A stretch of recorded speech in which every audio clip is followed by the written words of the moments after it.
I'm back!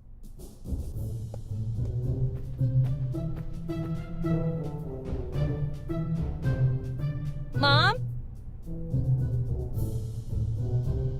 Huh, where did she go? Hey there, Chuck. Have you seen Mom? Yeah, thought so. Maybe I should stop wasting time talking to ferns and start asking real people. I'm afraid Chuck wouldn't be very comfortable in my pocket.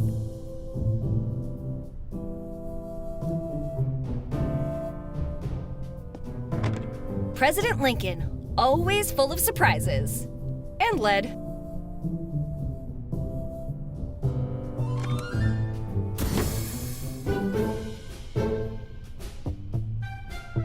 A peek? Sure. But becoming another file on her desk? No thank you. There's no way I can fit that in my pocket.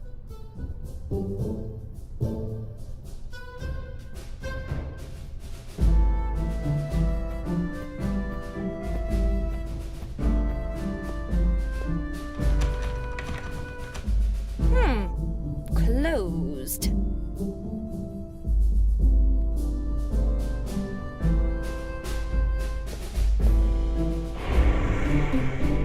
Necronomicon Ex Mortis, the Book of the Dead. Looks like a cookbook to me, but the ingredients are pretty peculiar. I'm not big on books, but something compels me to peek inside this one.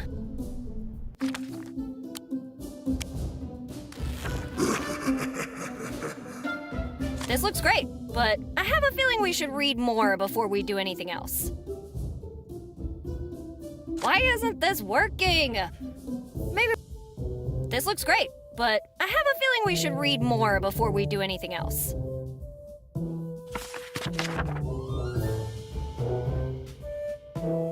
A crushed soul and an unbelievably sharp sword. Not sure I can find those at Lorraine's. Why isn't this working? Maybe we should read the rest.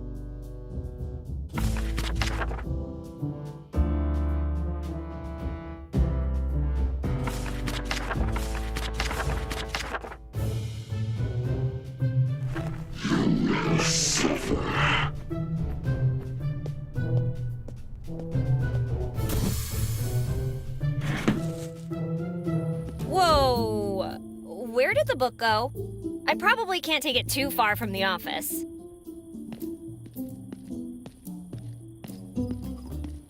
One, two, follow you. 3, 4, hit the floor. 5, 6, just a prick. 7, 8, you can't escape. 9, 10, together again. I have another song for you to sing, you tiny freaks. Go! Hey kids, everything all right? Everything was perfect until your arrival disrupted us. Whoa, you kids take playing really seriously. We are not playing. We are patrolling. Sheesh, sorry. I just wanted to ask you a few things. Our interaction is not scheduled until 7 a.m. Can you make an exception? Since you take such good care of Chuck, we will allow it. What seems to be the pickle, Betty? Tired of splashing around already? Aquatic activities can prove dangerous to our continued well-being. The rule is we must limit our contact with water to hydration purposes. Oh, come on. As if anyone would ever drown in a puddle like that. Do we need to remind you why that rule exists? Yes? It was implemented in response to a community member's head becoming lodged in a goldfish bowl. What a loser. Who'd be that dumb, am I right? Shouldn't you kids be sleeping? It's kind of late, you know. Due to the disruption in today's schedule, Mr. Huckleberry will not play our resting tune until the missed work time has been made up. Aw, you have to wait for your lullaby before you go sleepy weepy. Yes, and until that time, we must perform our assigned task of identifying those who threaten our community and alerting the authorities through our chants. Ah, you're playing Hero Vigilantes! I probably should have guessed that. Why are you talking like tiny professors all of a sudden? Have you been spending too much time with Ms. Dixon? Your assertion is incorrect. Our interactions with Miss Dixon are limited to school hours. To address your query regarding our hyperlexia, you are, of course, prescient of the need to construct lexis that is both appropriate for contemporaneous linguistic norms and for synthesizing with greater North American social norms.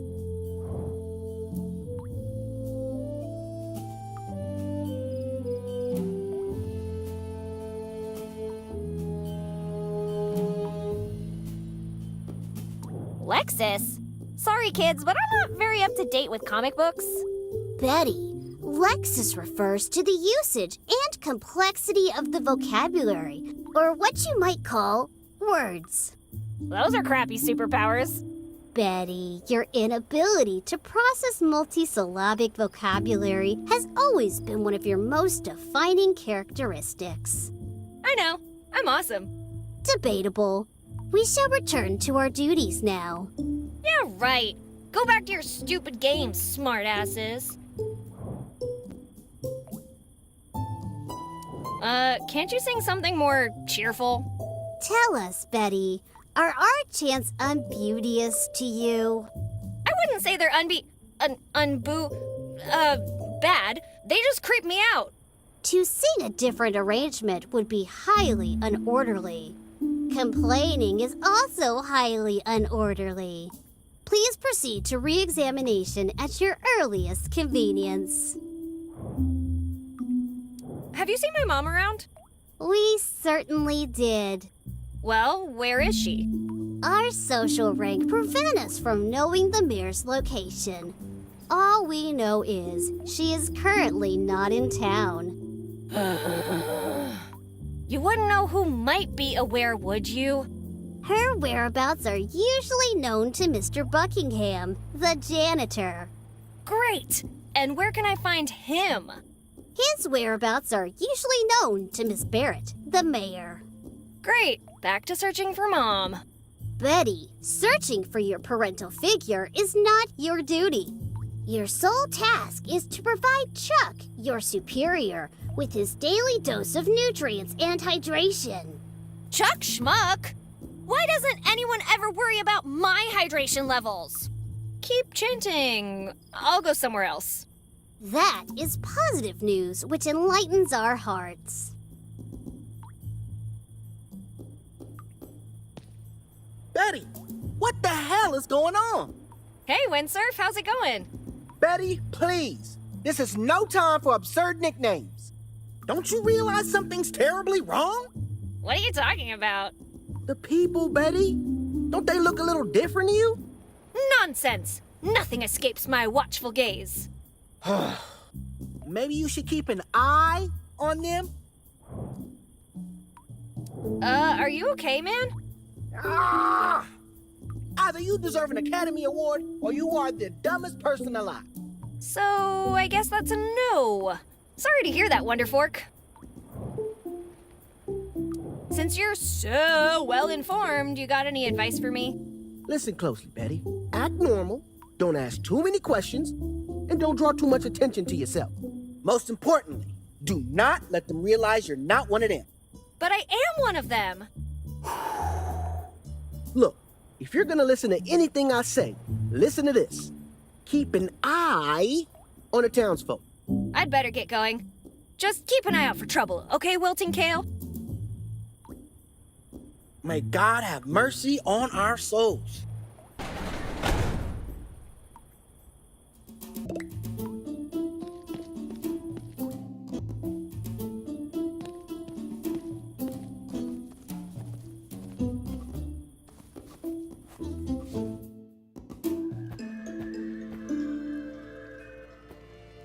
The hour grows late, and Betty comes into my church seeking counsel.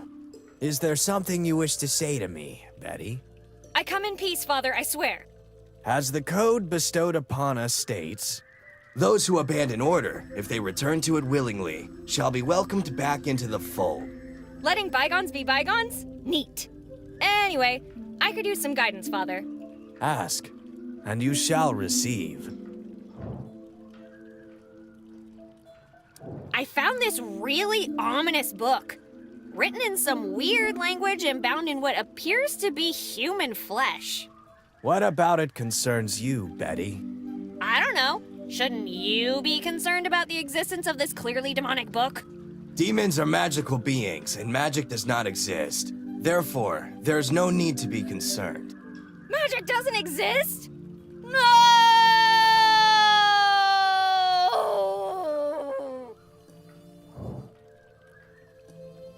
That's a shiny cup you got there. It is said to provide eternal happiness, youth, and an infinite abundance of. Of bottom shelf booze, I'm guessing? Hold up, are you drinking that crap out of the Holy Grail? A cup is a cup. It would be unorderly to drink out of anything else. And I can stop whenever I so desire. Sure you can. I speak the truth. Then prove it. Hand it over.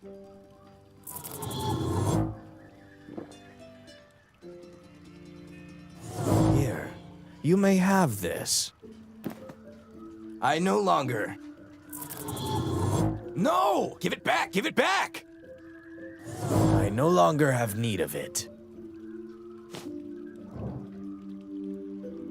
I gotta go. Then safe partings to you, Betty. May order be with you.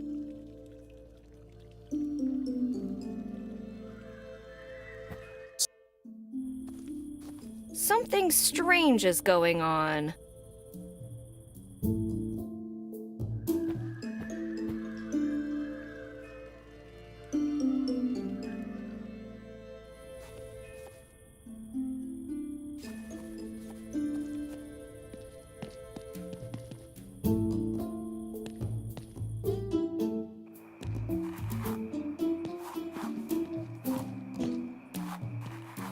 Hello again, Tortellini.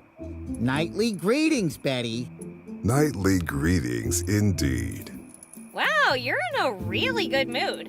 Have you been to anger management? Anger? That would be very unorderly.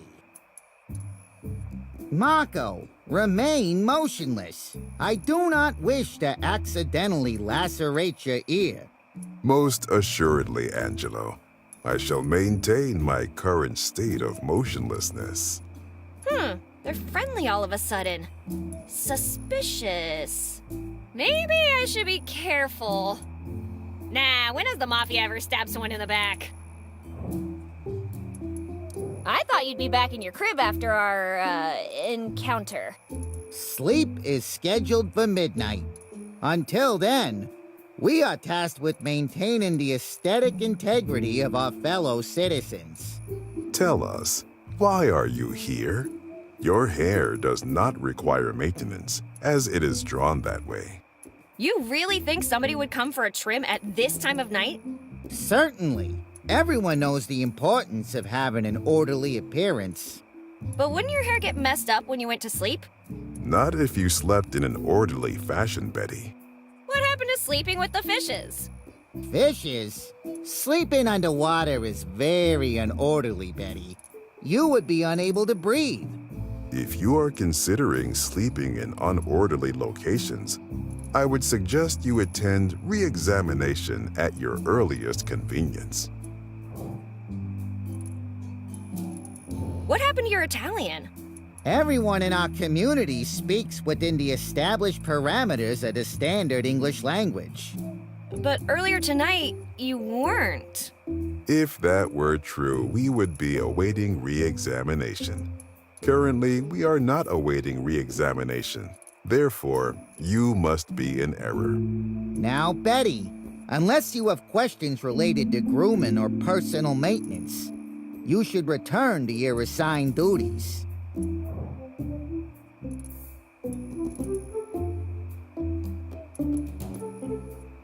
Don't you think you're done with that shave? If you keep going, you might hit bone. For Angelo to reach my skull, he would have to purposefully stab me with his scissors, and that would be highly unorderly. Worry not, Betty. There are 0.27 inches of connective tissues between the skin and the cranium. I'm pretty sure you just pulled those numbers out of your hat. That would be impossible, as I am not wearing a hat. Nightly farewell, I guess. Likewise.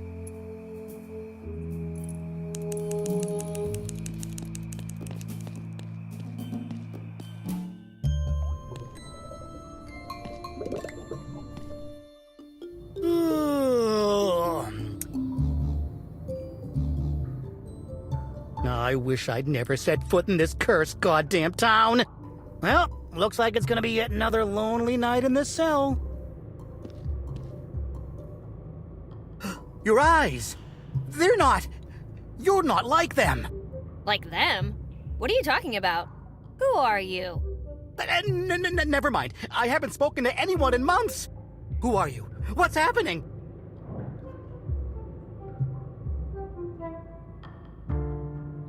Rule is, the guy in the cage answers the questions first. I'm Laszlo. Laszlo Hardy, a professional security alarm salesman. Can I interest you in... no. Sorry, force of habit. And you are? I'm Betty, professional problem solver. You wouldn't happen to be here to free me, would you? Just because I solve problems doesn't mean I can solve all of them. No. How did you end up in jail? No, it was all a setup.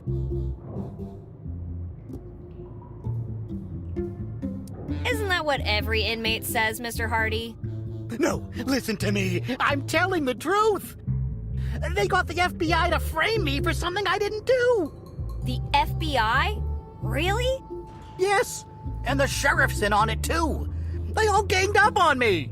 Watch it! Sheriff Coltrane is one of the best sheriffs this town can remember. Yeah, one of the best sheriffs, huh? Well, if you like the guy so much, why don't you marry him? The hell did that come from? Oh, just leave me alone, would ya?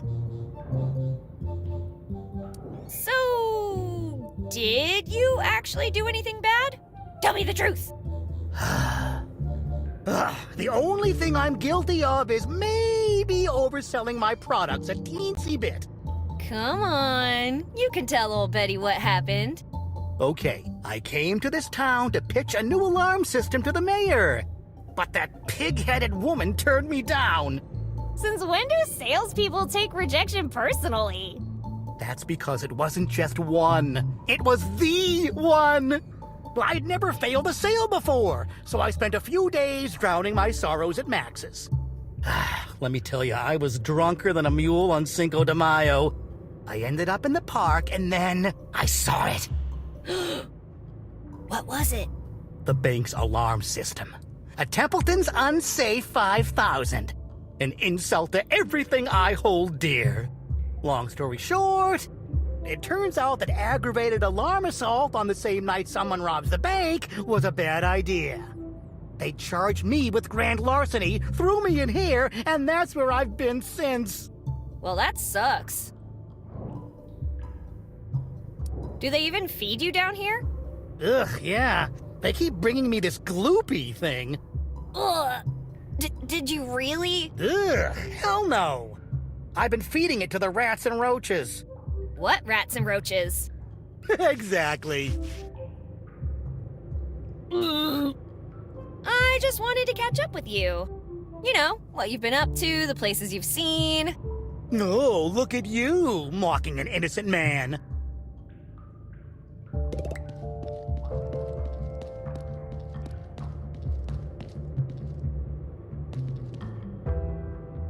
I'm so pale from being down here all year that I could scare a ghost. I'd rather not get myself arrested, thank you.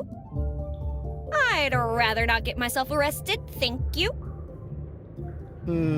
I wonder how long...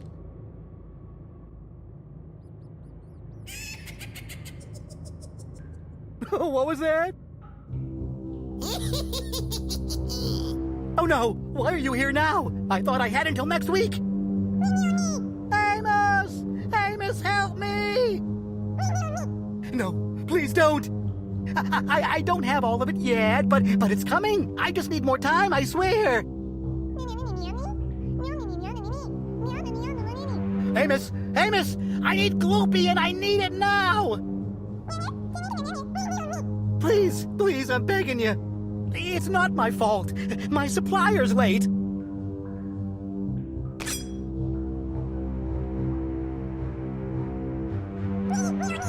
No, not my legs! Please! One more day. Just one more day. Thank you. Thank you so much. I'm so sorry. It won't happen again. Tomorrow, double the amount. I swear to God.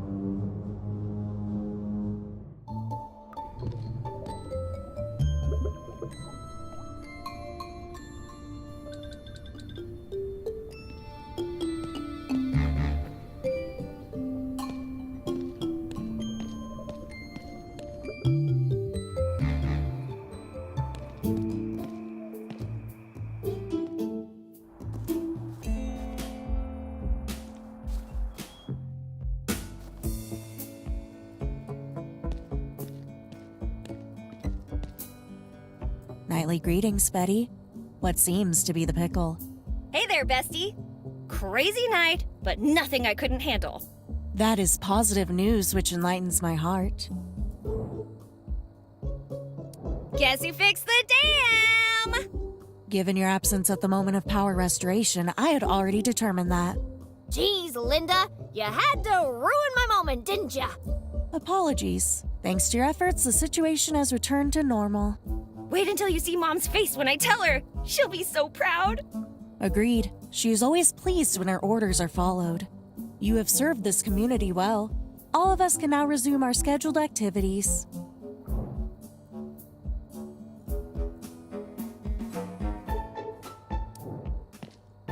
What's up with your eyes? My eyes are functioning normally, Betty. But they are shiny. And yours appear to have lost their spark. Please attend re-examination at your earliest convenience. I'll keep that on my list of things. Not to do.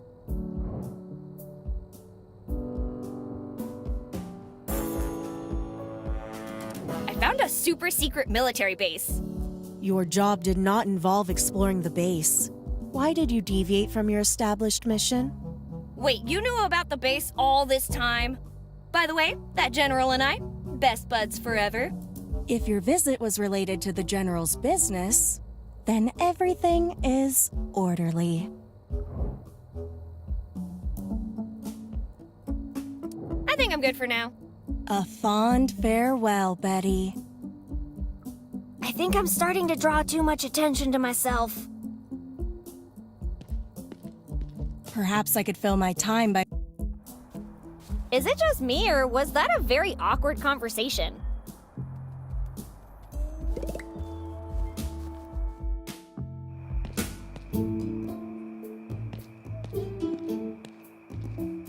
Hey, Lorraine. Everything all right? Indubitably so. Wow, have you been hanging out with Ms. Dixon? I have not. What makes you say that? Never mind.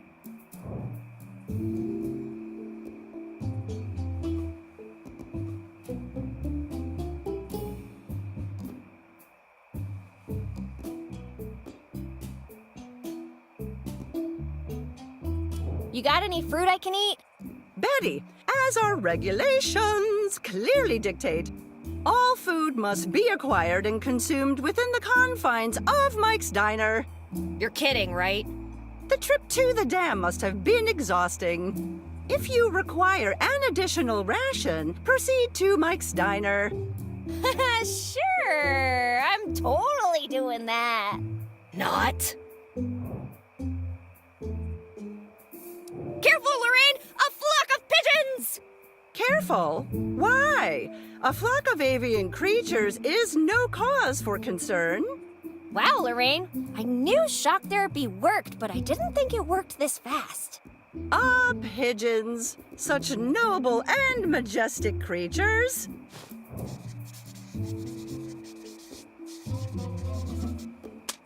Nice talking to you, Lorraine. Our exchange of information has successfully concluded. I'm pretty sure I love Twonkies as much as the next person, but that one is going to be hard to chew.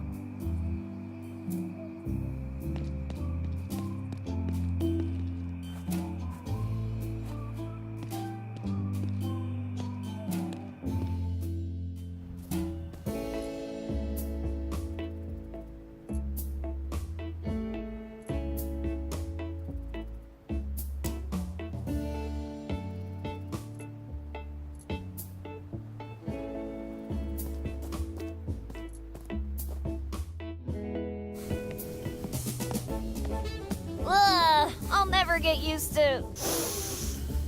That's weird. I don't... smell anything. Oh no, I've lost my sense of smell. Ha ha ha! Always attempting to metaphorically pull our leg. As you are well aware, Gloopy is odorless. It is one of its most distinguishing characteristics. Followed by its lack of color, texture, and flavor. What the hell's a gloopy?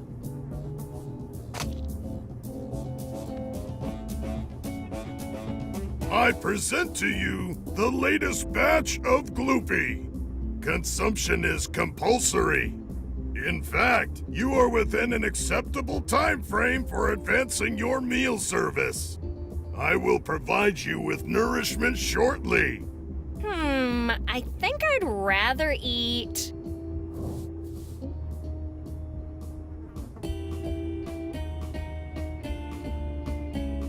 raw human brain with all the risks involved. You come into my diner as if you own the place and dare insult my food? I'd choose my next words carefully if I were you, Betty. Oh, sorry?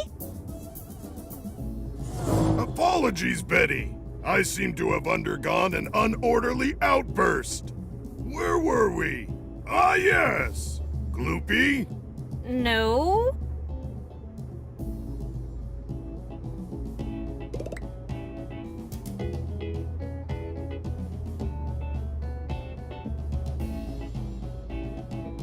Please follow all rules and regulations associated with Mike's Diner and its products. Rule 1.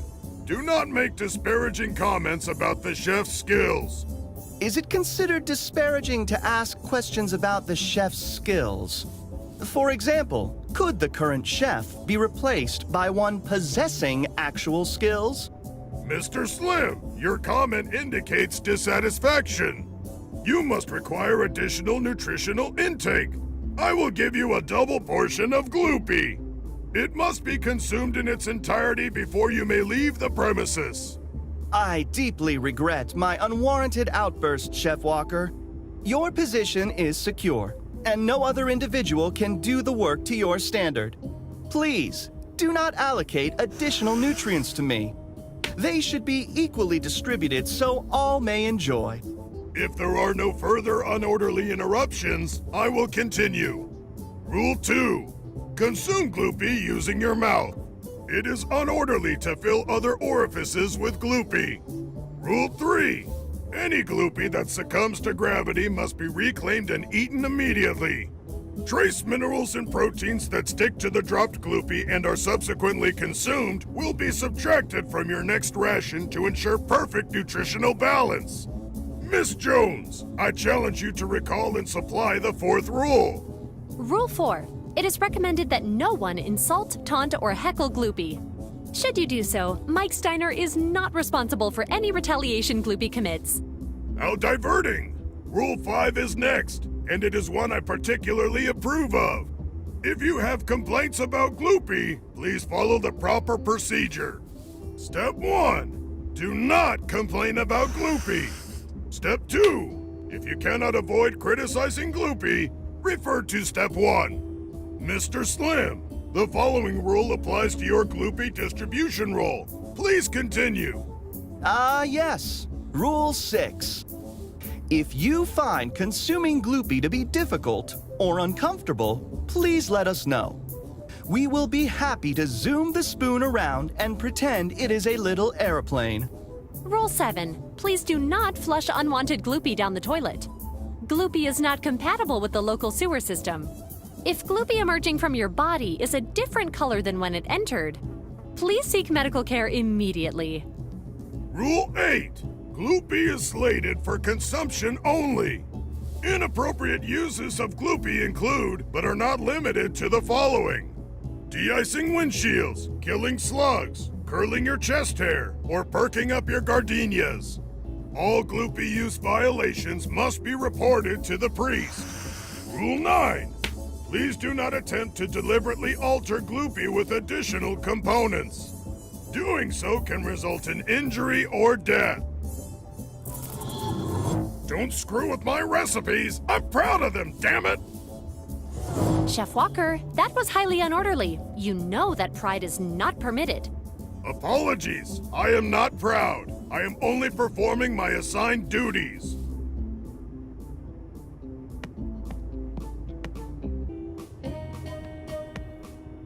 Shiny! Pardon me? Sorry, I couldn't help myself. Your head, you know? It's just, I have a thing for shiny things. How interesting. Now, Betty, what seems to be the pickle? Hey, Slim, what about a dance? Why would I perform the act of dancing, knowing it is unorderly? Since when is dancing unorderly? Musical activities are forbidden, with the sole exceptions of Mr. Huckleberry's guitar, the alarm call of the younglings, and the song of unorderliness. What happened to that cocky, flirtatious Slim from just a few hours ago? Flirting? That is the epitome of unorderly behavior. Why would I do something like that? Aw, that's too bad. I was just thinking about how I was finally ready to ask you on a big romantic date. Wait, really? You want to go out with me? All right, let's go, babe. Mr. Slim, you are behaving unorderly again. Apologies, Chef Walker. It will not happen again. Remember that this would be your 18th re-examination in a month. You are at risk of termination. 18? The teacher must really love you to give you so many chances to pass. Mr. Slim has a predisposition to sudden outbursts when in close proximity to subjects of the female gender. Working in close proximity to Miss Jones does not help. What's that song of unorderliness you mentioned? Allow us to demonstrate. Mr. Huckleberry?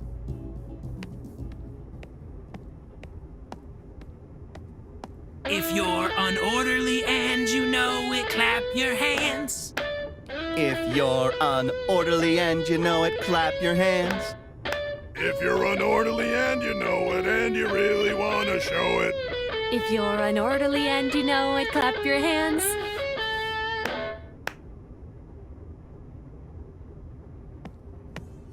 Betty, were you clapping? No? To clap when prompted by the song is highly unorderly. Please attend re-examination at your earliest convenience.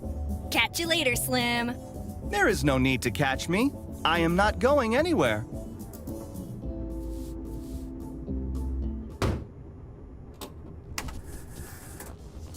Betty, all songs in the jukebox have been classified as unorderly. Turn it off immediately. Fine.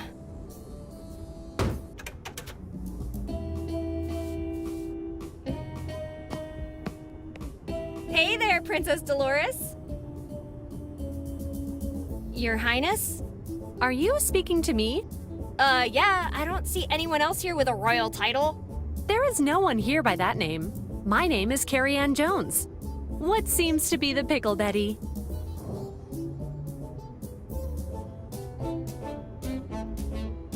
I don't remember your eyes being so shiny. My eyes are functioning normally, Betty. However, yours appear to have lost their spark. You mean that my soul does not shine as brightly as it once did? Or perhaps that I am merely a husk of what I was before? Your thinking process has deepened impressively. It has also significantly darkened. Are you perhaps in need of re-examination? Deep and dark? What, are they underwater or something? False alarm. You are exhibiting expected Betty behaviors. It appears there is no need for re-examination. Damn, Miss Dixon's exam was hard. Miss Dixon conducted your examination? That is most unorderly of her. Only military personnel are authorized to conduct examinations. Why would the military be in charge of giving exams? I mean, isn't that a job for a teacher? The current protocol establishes examinations are to be conducted solely by the highest-ranking community members. In our case, that would be the military. Okay, but hear me out. What if the soldier in charge of examination needs examination? In that case, it would fall to a higher-ranking officer. But what if that person also needs examination? Then it would fall to the next higher-ranking officer, all the way up to the general himself. But what if the general needed examination? Who examines him? There is only one community member that outranks the general, and that is... Me? No, Betty, not you. You seem more unorderly than usual today. Please proceed to re-examination at your earliest convenience.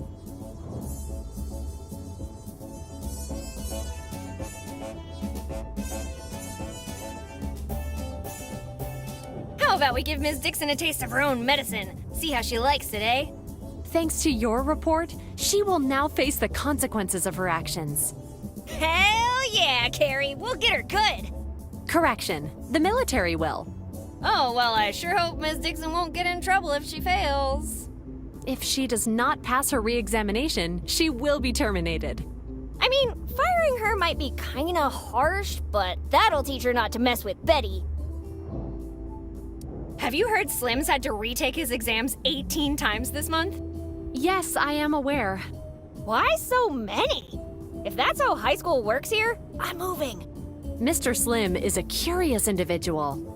The longer he remains in the vicinity of a female, the more he requires re-examination. I bet all that flirting is taking a toll on his grades. Maybe we should send him back to kindergarten. Unfortunately, that is not an acceptable solution. But worry not, Betty. Mr. Slim's troubles will end once he is terminated. I have a better idea. Put him in charge of watering Chuck. Admirable attempt, Betty. Admirable attempt. Does everyone take as many exams as Slim? The top 3 re-examined individuals this month are... Third, John Slim. Second, Betty Anderson. First, Ben Zinn. Wait, Ben's still in high school? Isn't he like 100 or something? Mr. Zinn requires examination almost every time he sees a red item. That's not fair! I demand his immediate disqualification! We cannot do that, Betty. However, based on your current projections, I estimate you will be in the lead by the end of the month. Ha! I win! Wait... Damn it, I didn't think that through. Never mind, I'll see you later. I will see you again for your next appointed mealtime.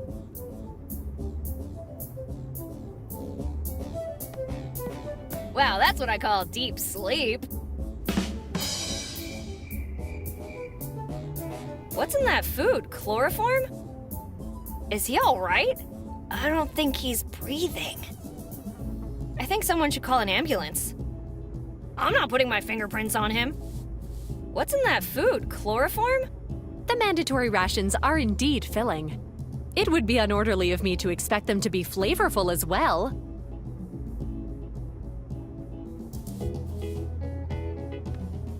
And risk angering Mike?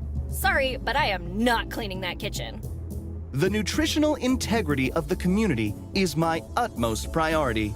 I stand ready to disperse rations in an efficient and timely manner.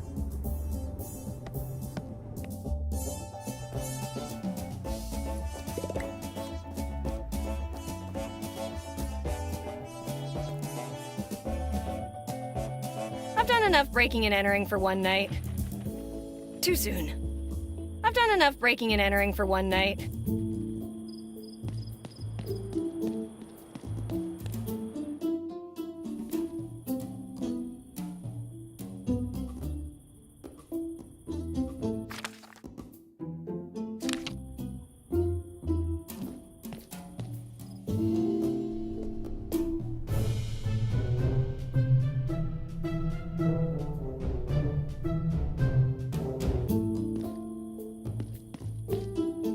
I'd rather not disrespect the fallen.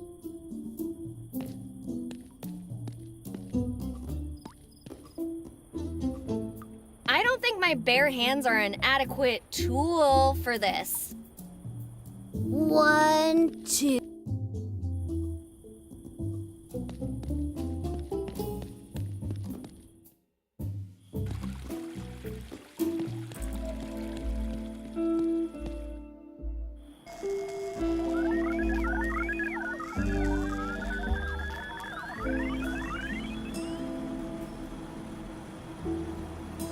Nightly greetings, citizen.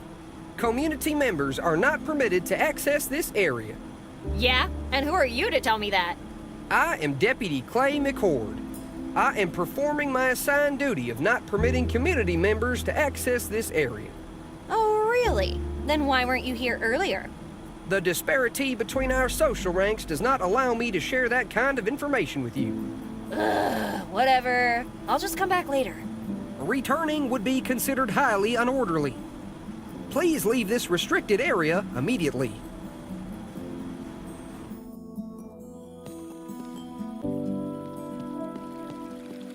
He's a local hero.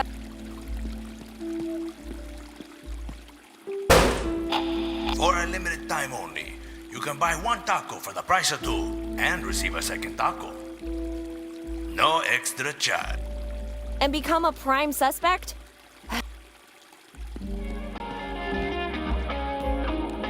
Hey there! I have no words for how impressed I am. Approbation is not what I seek, although Hank would love to hear you speak. Your eyes are so shiny. While yours have become dimmer, but worry not, I know how to restore their glimmer. Are you offering to give me shiny eyes? I'm listening. Then hear my proclamation. You must go to re-examination. On second thought, no thanks. Anything that has the word exam in it is something I want to avoid. With that, you have planted the seed of suspicion. Pray it does not come to fruition. So, did you find that new and explosive sound you were looking for? No, do not spread such a tale, or the sheriff will put me in jail. Now that you can play better, I'm sure you'll be fine. I must not go beyond what is established, unless you want old Hank to vanish. I announce curfew in all its beauty.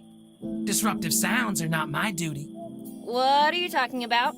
You do not seem to comprehend, so it is time for this talk to end. So, what did you do to the bank? Are you accusing me of complicity? Is it because of my ethnicity?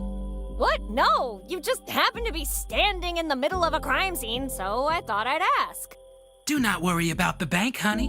In this community, we need no money. Why are you out here playing the guitar so late? Shouldn't you be doing something else? What a preposterous proposition. I am just performing my mission. Mission? What mission? I play a berceuse every night, so all the good citizens can sleep tight. When my fingers touch the strings, our friends will not fret about past things. Burst what? Are you trying to confuse me with difficult words? 'Cause it's definitely working. All good, Hank. Just keep on jamming. I will certainly do that, Betty. My guitar is always ready. Okay, I'm getting answers, but I think I should quit while I'm ahead.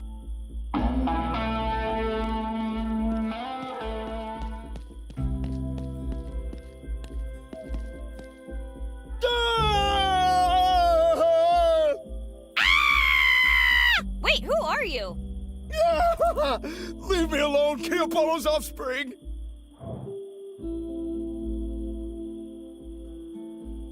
What'd you just call me?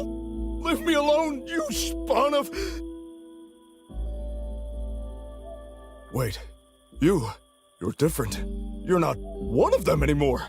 If by one of them you mean people living in this town, I am still one of them. No, you don't understand. One of them, like... never mind, Betty. Hey, how do you know my name? I never even mentioned it. Your mother and I were inseparable once. Before she went freaking crazy! My name's Maxwell. Now keep your voice down, and maybe we could talk. Weird question, but what's wrong with your eyes? My eyes are perfectly fine. I think what you meant was, why don't they shine like everyone else's? I guess, sure. In case you haven't noticed, Betty, there's something dreadful going on with the people in this town. What happened to them? Almost a year ago, the military started capturing people and turning them orderly. I know they're doing something, but I don't have the slightest clue what. We can't just leave them like that, Max. There must be something we can do, right? Believe me, kid, I tried everything I could think of, and nothing worked. I know you want my help, but after a year watching all my friends being taken away while I sit here helpless, I just don't have it in me anymore, Betty. I'm sorry. Don't give up, Max, please. If we lose hope, what do we have left? Hope? It's too late for me. You, on the other hand, I think you might actually succeed where I've failed.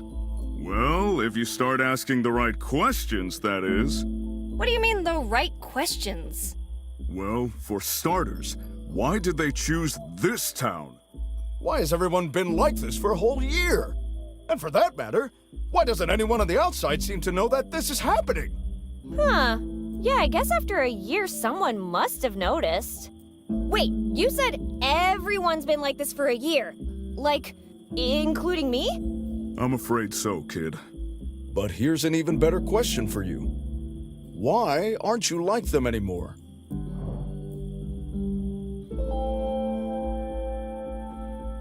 Not to be indelicate, but what the heck happened to you? I had everything I ever wanted. A great career, good friends, and I had just opened my dream business. Oh, I barely had time to savor the moment before everything went south. I was lucky enough to escape into the desert. But once I made it out, I couldn't come back without attracting their attention. I waited for weeks, observing their every move and scraping out a living with my survival training. Eventually, I was able to sneak back in, and I've been hiding from them ever since. Why did you come back? Because I haven't given up, Betty. I want to stay here and protect the people I love. Besides, the roads are all closed. I still have questions about all this weirdness. Okay, but be discreet. They might be listening. How did you manage to hide from them for this long? I've been lucky enough to avoid their so-called examination thus far. I was trained in the art of stealth by top military personnel.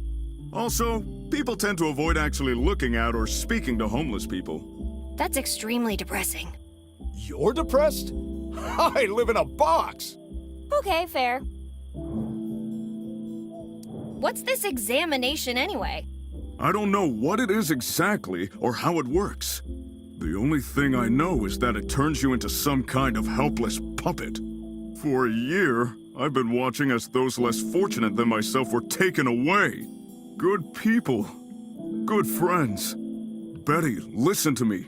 These people are not the same people you've known all your life. Something has twisted them. There's a darkness and emptiness inside them now. You've got to be careful. Whatever you do, they can't find out you're not like them anymore. What have you eaten all this time? Leftovers! Scavenged from anywhere I could get them. Even from my... Yes, Betty! Even from Mike Steiner!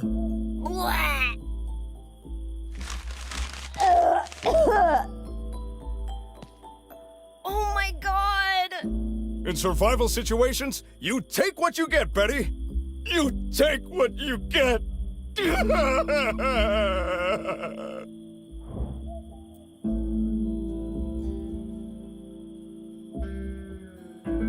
Seriously now, why are their eyes so shiny? I would like to know that myself, kid. Okay, but if you had to guess, what would you say it was? I've seen something like this before. When the Army was testing some mind-control device prototype. But this is way more sophisticated than anything they managed to do. Wait, are you suggesting that someone is controlling everyone's minds? Here's what I know. Everyone follows the rules and stays completely calm at all times. Everything looks perfect to a casual observer, right? Yeah, I guess. In my experience, no one puts that much effort into making everything look perfect unless they're trying to hide something.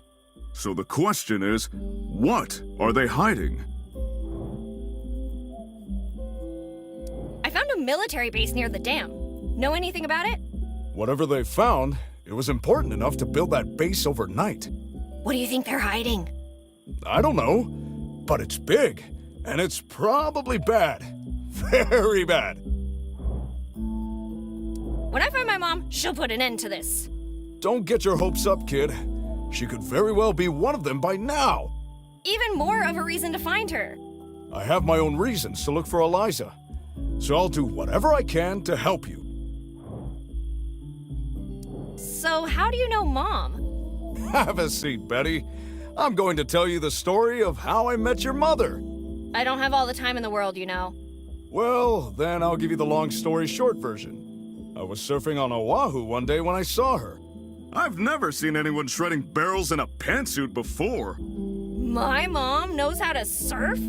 Oh, yes, she does. Anyway, she started waving to me from her board. I thought she was just being friendly at first, but then I realized she was trying to warn me. There was a huge shark on my tail. Did you die? No? I thought I was a goner for sure. But your mother flung herself right at the shark, shouting, "If you bite so much as his pinky toe, I'll shoo you and your family back to the Stone Age." Lawyers and sharks must speak the same language, because it swam away pretty damn quickly after that. Your mother and I have been friends ever since. Tell me more about your business. It was my dream to open my own bar. And I did. But it had barely been open for a week before it was gone. Just gone. Like ashes in the wind.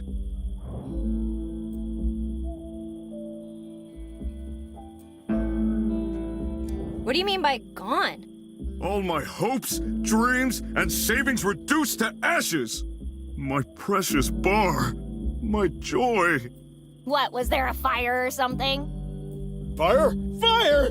Ah! Fire bad! Very bad!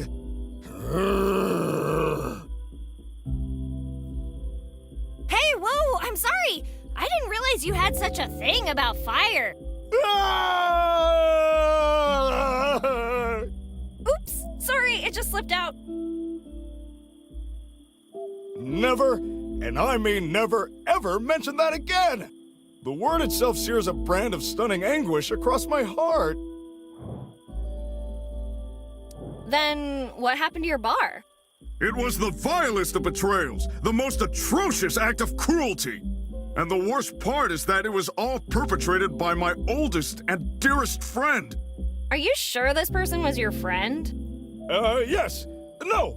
Oh, so much has happened. I really don't know anymore, Betty. Well, look on the bright side. At least you didn't die in that fire. Ah! I swear, I don't do these things on purpose.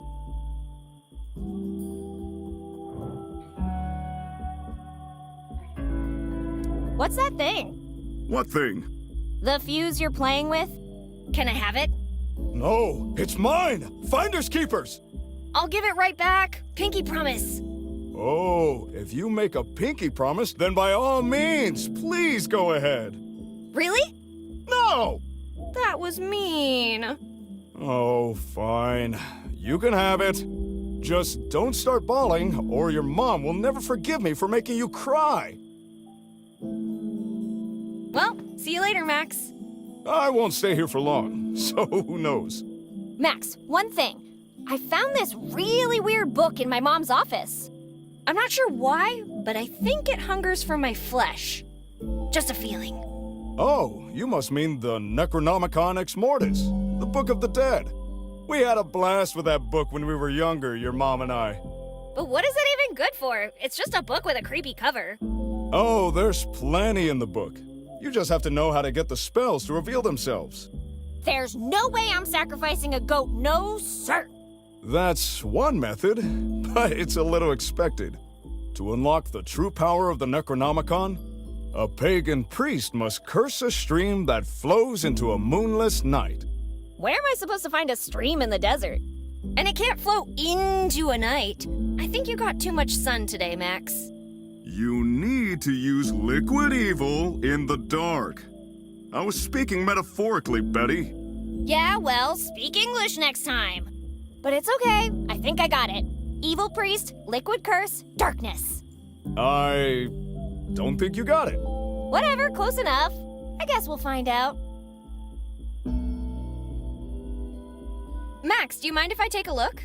Suit yourself. Daily Comrade, the incognito communist gazette of the U.S. Wait, a lottery ticket! Dang, it's expired. A stuffed rabbit inside a hat. Wait, a not-so-stuffed rabbit inside a hat. Oh, a love letter. From me to myself. Well, it's important to have self-esteem.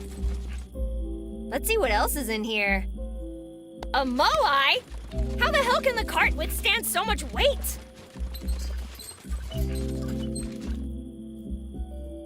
Ah! Something moved inside the cart! Is that a human head?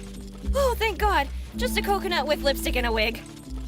Hey, leave Don Coco alone! I swear, something touched my hand! Ooh, a plushie. Of Mom? Let's pull the string. Greetings, future voters. It is I, your friendly mayor, Eliza Barrett. Remember to study hard at school, otherwise you will end up like my offspring. And remember, vote Barrett. What? No, I'm not gonna pull it. What if she says something mean again? Wait, what if she says something nice this time? Always make sure to pay close attention to my offspring. Hey, she did say something nice. You wouldn't want to repeat the same mistakes. Now, stop crying and vote Barrett. That's it! I'm not touching that stupid doll again! Oh, all right. Remember, kids, even if Eliza Barrett demeans her offspring, she is in fact proud of who? Tell me, you stupid doll! Tell me! Ow! Something bit me. 1, 2, 3. No fingers missing. I said no, and that's final. No way I'm putting my hand in there again. I said no, and that's final. There's no way I can fit that in my pocket. That base out in the desert? What the hell are they hiding? And where do they get a blanket that size? I could really use one. Hartman's always been an ass, but this is too much. For the love of God, Max, you have to try and do something. Are you a man, or are you a chicken? What is that sound that does appear? An outsider approaching? Drawing near?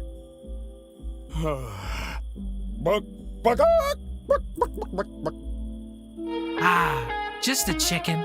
No cause for fear.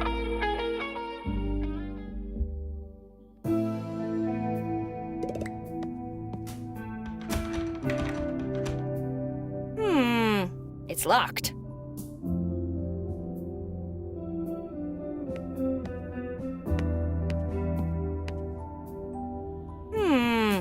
It's locked.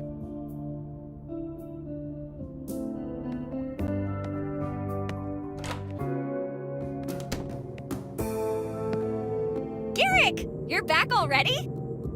Me. Guess you needed to burn off that twonky, huh? Me. Mom gave you another one? I'm pretty sure she could be impeached for that. Me. Oh, the generator, right, that's why. But 2 twonkies? Isn't that, like, real bad for your health? Me. Logic clearly dictates that the needs of the community outweigh the needs of the hamster? Yeah, that sounds like her. Me.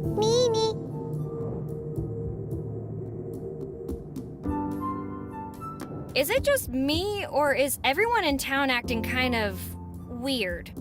Me. Doesn't sound like business as usual to me. Me. Wait, back up. Everyone, including me, has been acting like that for months? Yeah. You know all this, and I'm just hearing it now? Thanks a bunch, Vermilion Racer. Me. Look, you can apologize later. For now, let's just try to find a way out of this mess. I think I found you a little friend to play with. Meow. It's this man-eating kraken that lives by the lake. Me! Oh, calm down. He only eats Montoyas. Meow. What's up with Dixon? Me. I'd never have guessed she liked theater. Will this be her first, or has she directed other plays before? Wow, a crossover between all those literature classics? That play must have been amazing. Tell me everything.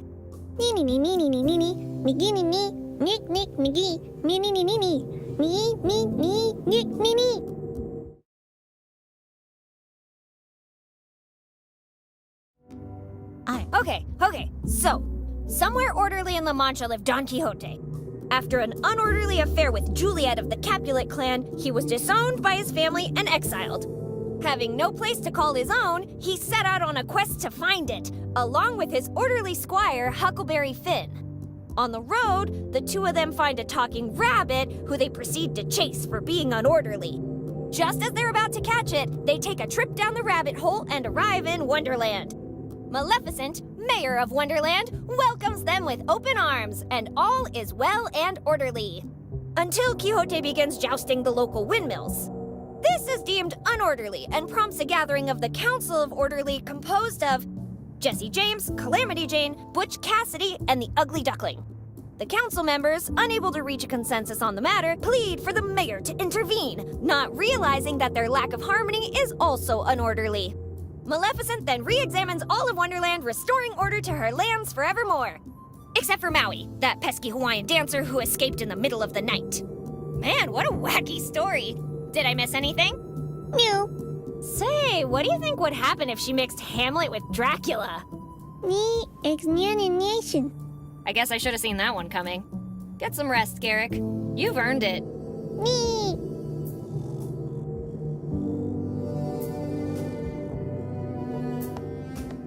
Wow, Miss Dixon, you won't believe all the stuff that's happened to... Wait, what are you doing with Skipper's skull? An interesting query, Betty. Based on empirical evidence, what do you believe I'm doing with Skipper's skull?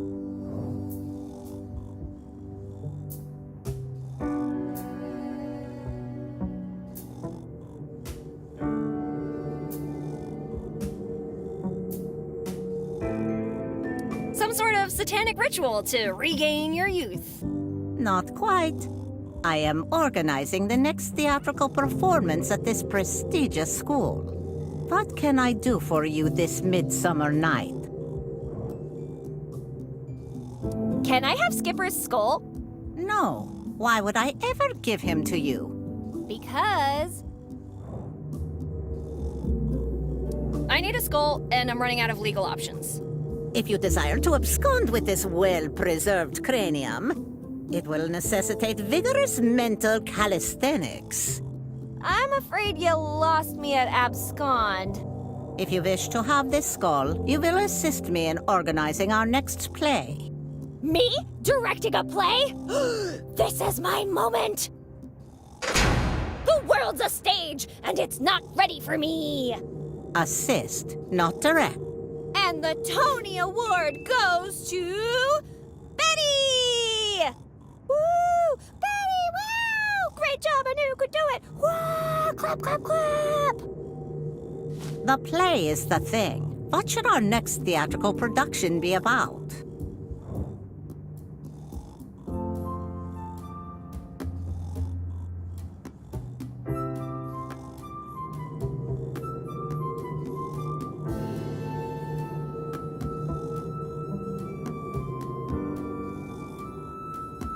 The inhabitants of a sleepy town awaken without memories. But there's much more to the situation than meets the eye. Every play needs a protagonist. Who would be our main character?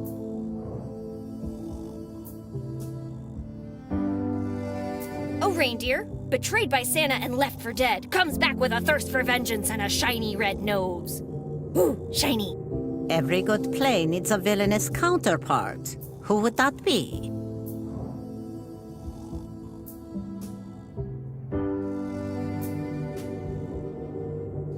A cunning German mastermind with a taste for bearer bonds and tall buildings. What would be the setting? Post-World War III New Mexico in the late 2140s. And what would be the title of this play?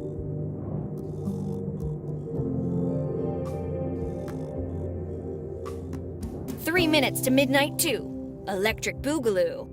Satisfactory. You can play the third tree from the left. Take Skipper to use as a scene partner and go rehearse.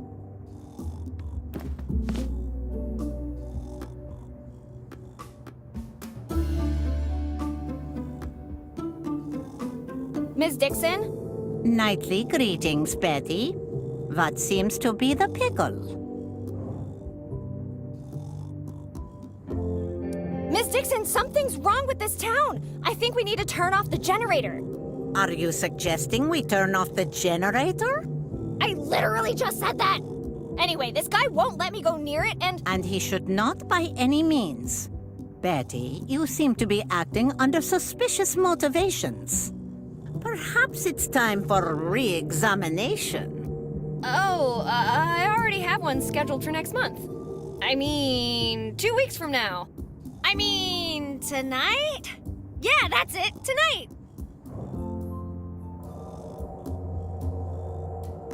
To give or not to give? That is the question. Thou asked me for Skipper's skull. As such, thou shan't give it back until the play is performed. I'm gonna get going. Got things to do and all that. Parting is such sweet sorrow.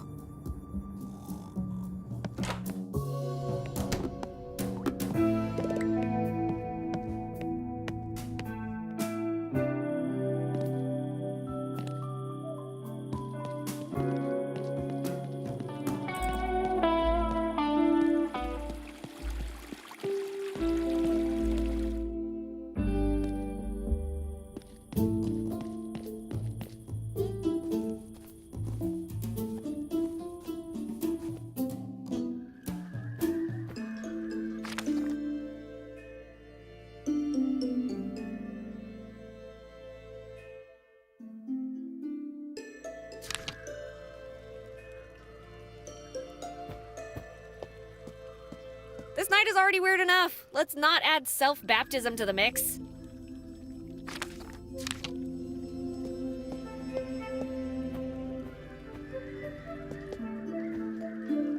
Hello, Father. There are some more things I want to talk about. Nightly greetings, Betty. What seems to be the pickle? Are you familiar with curses? As a member of the clergy, I am only familiar with the process of blessing items. But isn't cursing just the opposite of blessing? Come on, it can't be that hard. You make an excellent point, Betty. A simple reversal of the blessing process should be sufficient. Well, I think it would be a shame not to test such an excellent theory, don't you? I cannot find a reason not to test this theory, so you must be correct. For such a ritual to occur, the cup needs to be filled. You got any wine left? You already took the cup. What more do you want? I gotta go. Then safe partings to you, Betty. May order be with you.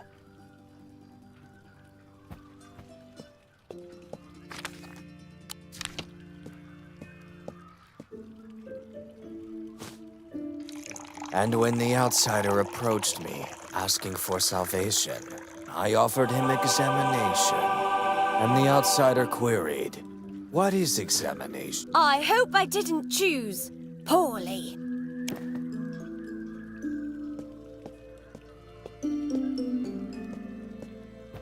Let the unorderly Hello, Father.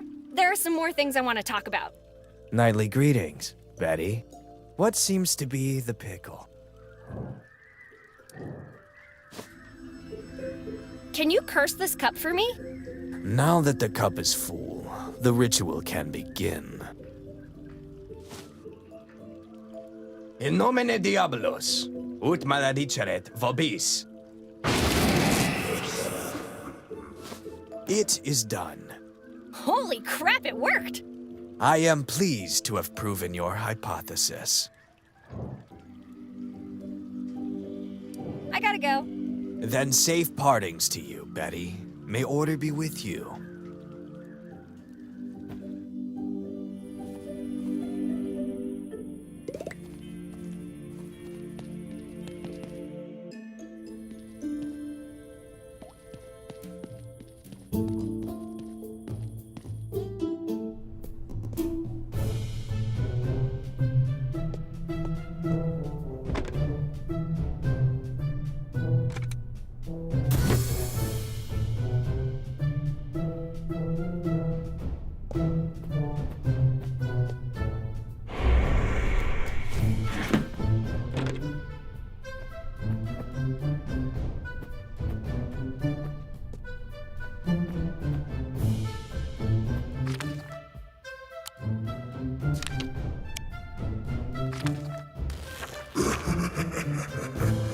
Warning, nothing good will come to whoever uses this book. Some of these spells might be copyrighted in your country. Consult your attorney before using them. Known side effects of using this book include, but are not limited to, raising the dead from your local cemetery, flooding your town with evil, granting you positions of power, and turning wine into water. Use at your own risk. This looks great, but I have a feeling we should read more before we do anything else. Why isn't this working? Maybe we should read the rest. You will suffer.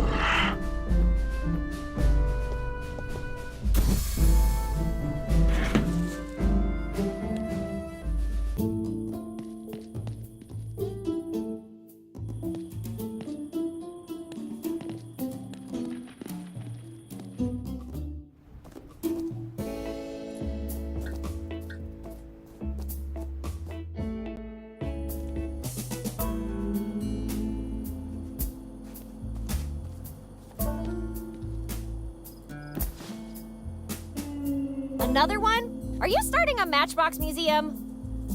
This note is right where it belongs, in the wild. This note is right...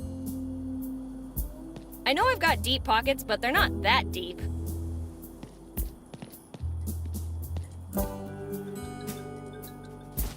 Ew!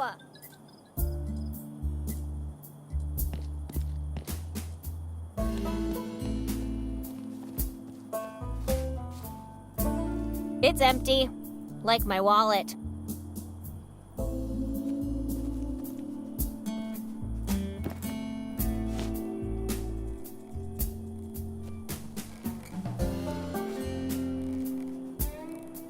Perhaps, as a lower form of life, you are capable of experiencing feelings, Rooster. Whack? Feelings are an imperfect and dangerous aspect of everyday life. You must long for the pure... What's up, Doc? Doc? As in doctor? What a preposterous proposition. You are perfectly aware that my name is Benjamin Tecumseh Zinn. Using the incorrect form of address is highly unorderly. Jeez, relax. You're quite jumpy tonight. I am not jumping, Betty. I am in charge of gas refilling tasks and border patrols. Okay. Good for you, man. Anyway, mind if I ask you a few things? Of course. Ask away. What happened to the motel across the street? I do not know. That establishment is of no use to our community, as outsiders are a rare occurrence in our town. That's a shame. One would say that wing sticking out of the honeymoon suite gives it that quirky touch tourists love. Anyway, did you know the owner? Negative. That place has been abandoned for more than a year. Hey, Ben, have you read the latest news? There is no need, Betty. Everything is orderly as it always has been. Are you sure? Take a look at this and tell me what you think. Wait a minute. Stalin? The Soviet common ownership? Damn communists!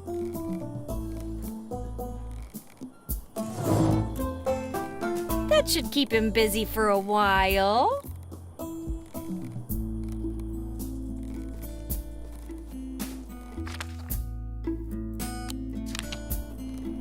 Why, it's working perfectly.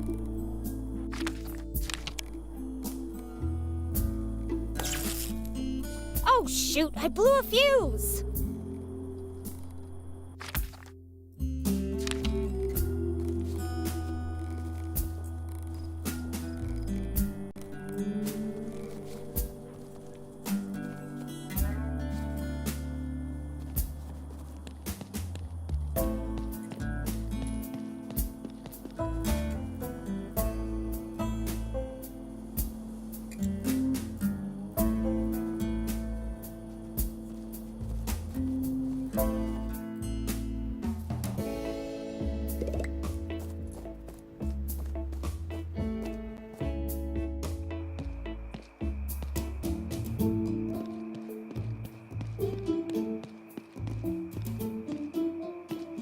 Hey, Lorraine. Nightly greetings, Betty.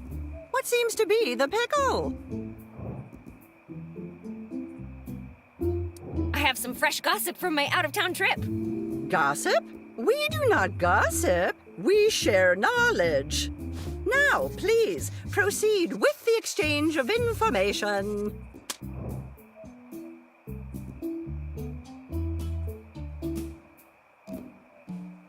The wall of the dam was broken. What do you think happened there?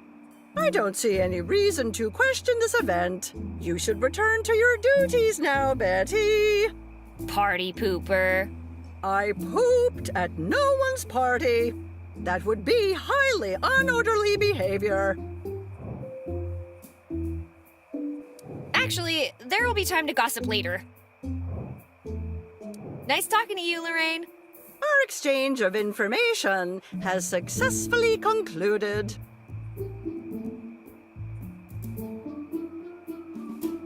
I'm pretty sure I love Twonkies as much as the next person, but that one is going to be hard to chew. Hey, Sheriff Coltrane. How's it going? Nightly greetings, Betty. Order is being maintained at a satisfactory level. Glad to see the situation hasn't gotten worse while I was away. Astutely observed, Betty. Your words are duly appreciated. Now, what seems to be the pickle? Something's bothering me, and I'd like your help. At your service, Betty.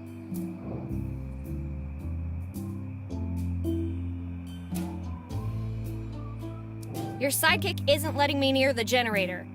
Deputy McCord is executing his task as directed.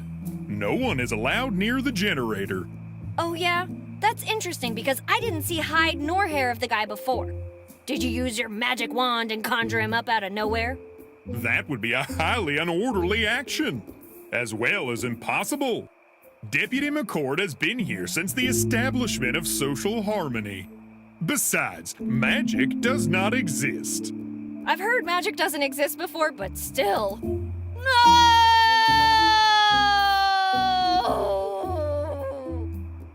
Betty, you are acting unorderly. Please cease raising your voice or face forced re-examination.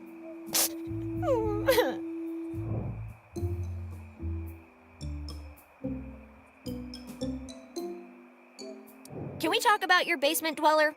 Most certainly. Do us all a favor and get that stinky inmate some fresh air. Or a bath. Or both. I am unable to comply with your requests. Because you can't or you just don't want to.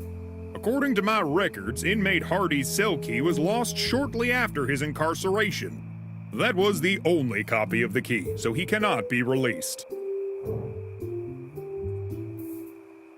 So what are you gonna do? Keep him in there forever? Every attempt to free inmate Hardy has resulted in him violently attacking his would-be liberators. So it has been determined that keeping him in his cell was the most orderly course of action. Let them sit there for a while longer. That they shall. Amos, your eyes. They're so shiny. That is correct. However, I see your glow has dimmed. Please attend re-examination at your earliest convenience.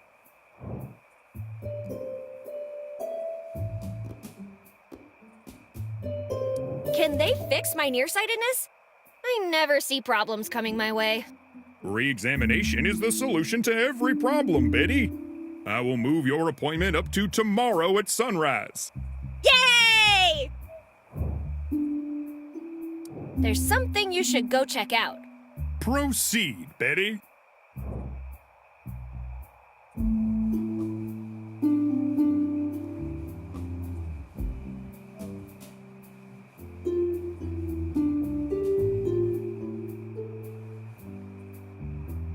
There's a secret military base next to the dam. Approaching the base is strictly forbidden. What were you doing there? I had to go there to fix the dam. Acknowledged. But remember, under no circumstances are you to return there. Fine, I'll stay away. But it's because I want to, not because you told me to.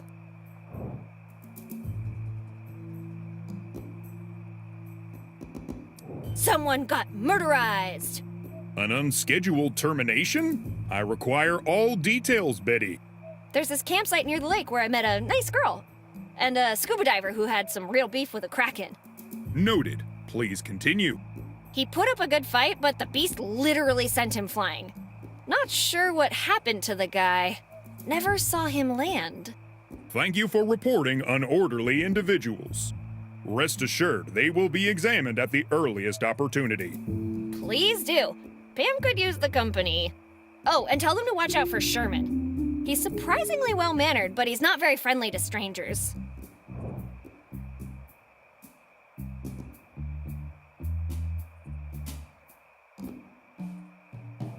Someone snuck into the museum and tilted every painting. Now they're— That is not unorderly behavior because the town does not have a museum. Thank you for trying to keep me on my toes. It is good to know that I do not require re-examination. The Twonkies ad claims they're more delicious than donuts. They claim what? Let me see.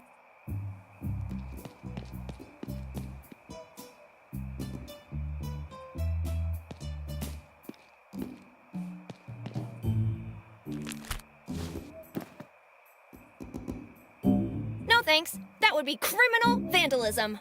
I'd rather enjoy this moonlight than the lights of a cell.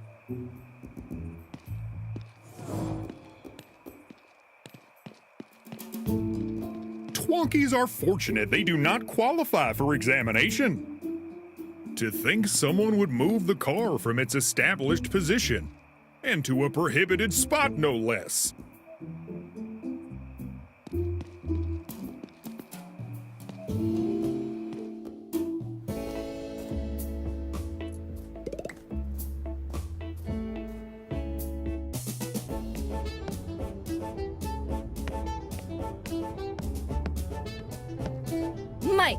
I have returned. Nightly greetings, Betty. What seems to be the pickle?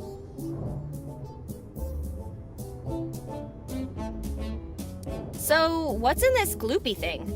A variety of homogenized ingredients blended and denuded of any flavor or texture. Okay, and how do you make it? First, we place a selection of Brussels sprouts in the sun for a few hours. Meanwhile, we take aged soy milk, strain it, and collect the solidified chunks of bean curd. Once the sprouts have finished fermenting and have rested until they are no longer volatile, we simmer the bean curd in their liquid. After the bean curd and sprouts have cooled into a harmonious solution, it's ready to be served with our special broccoli topping.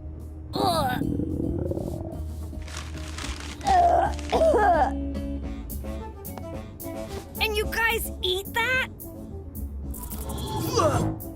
Please, Betty, don't let me eat another spoonful of that thing. I swear, if I do, I'll bite my own ass just so I can experience flavor again. Mr. Slim, these statements are very unorderly. Though not inaccurate. So, people actually come here to eat that gloopy thing? I mean, I don't see any customers here. Miss Jones and I are in charge of home deliveries. We bring Gloopy right to your doorstep. Let's say I'm away when it's gloopy time. What happens? No matter where you are, we will find you, and we will feed you. Nothing shall prevent us from providing our fellow citizens with their daily intake of nutrients. What if I refuse to eat that thing? It would be highly unorderly to refuse. Besides, you have not complained about your daily intakes for the past 1,094 servings. What? You mean to tell me I've been eating this stuff for a whole year? Betty, the fact that you, of all people, have somehow managed to reach this conclusion by yourself is most unorderly. Please attend re-examination at your earliest convenience. This is what I get for thinking. Mike, are you completely sure the iguana in the kitchen is dead? Yes, I am quite positive. Really? Because I swear it moved just a second ago. That is most unorderly. Allow me to confirm this. Okay, I think I should stop asking questions. I'm starting to feel like I'm digging my own grave here.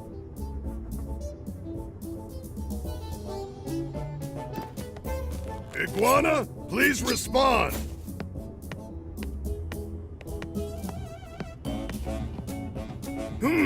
How peculiar.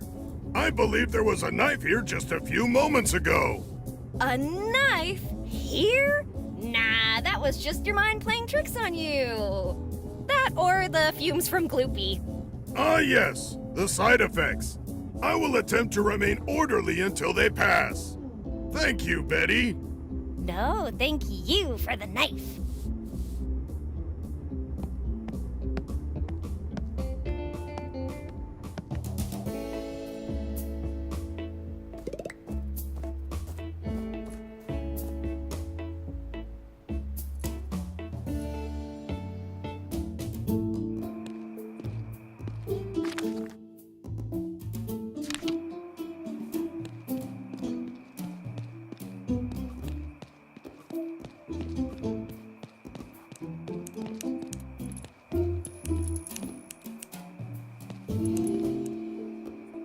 I have received more reports of cryptic message sightings. Once, I even found my vehicle covered in them.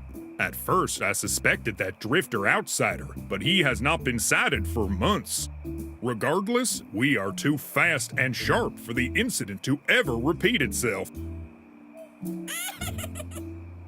Wait, what is this in my notebook?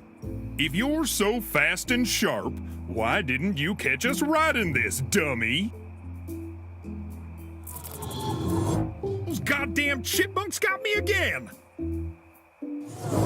Correction, my unorderly self. They got us again.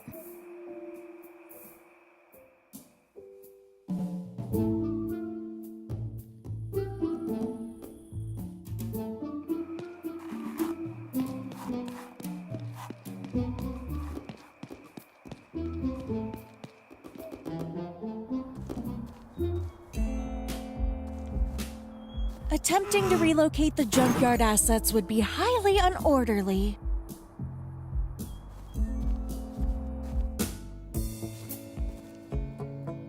Where would I go with it? Where would I go with it? Where would I go with it?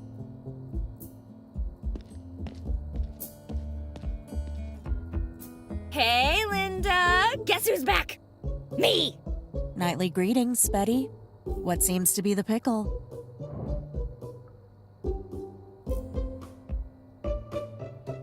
There's something odd about you, but I can't seem to put my finger on it.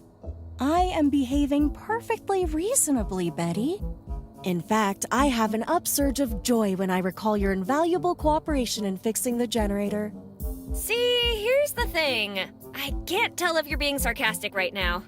Betty, I would never use sarcasm while conversing with you. That would be unorderly of me. See? That's exactly what I'm talking about.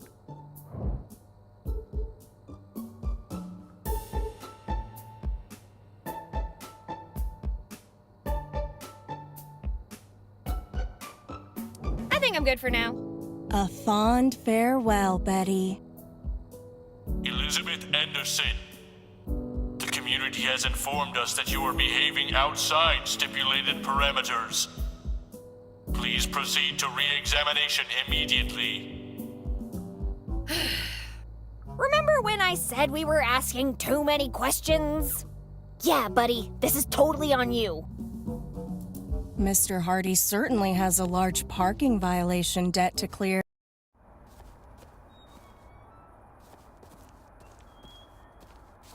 Elizabeth Anderson, you must attend re-examination immediately. Please come with us. Yeah, right. You're gonna have to catch me first.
I don't think I have anything else to talk about for now. I don't think I have anything else to talk about for now. Let's leave the chit-chat for later.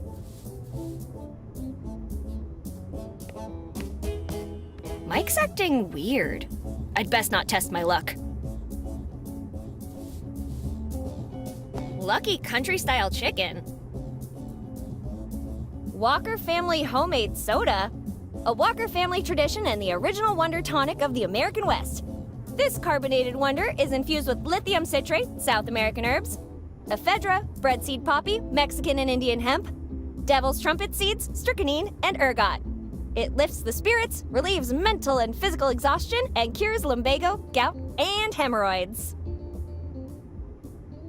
They haven't invented the vaccines I'd need to survive that kitchen.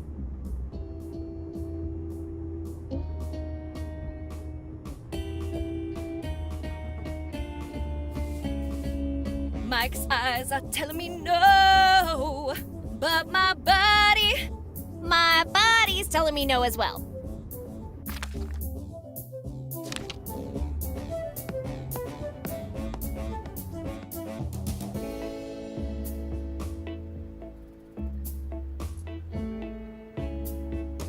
Vandalism? Being caught hot. There's a motel and a gas station nearby.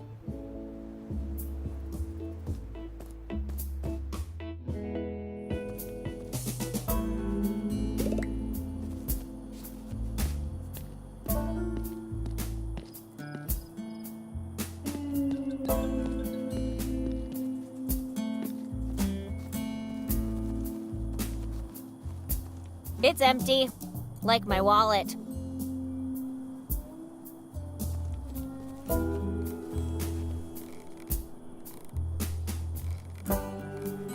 Oh, I totally would, but I fear Ben would disagree with my intentions.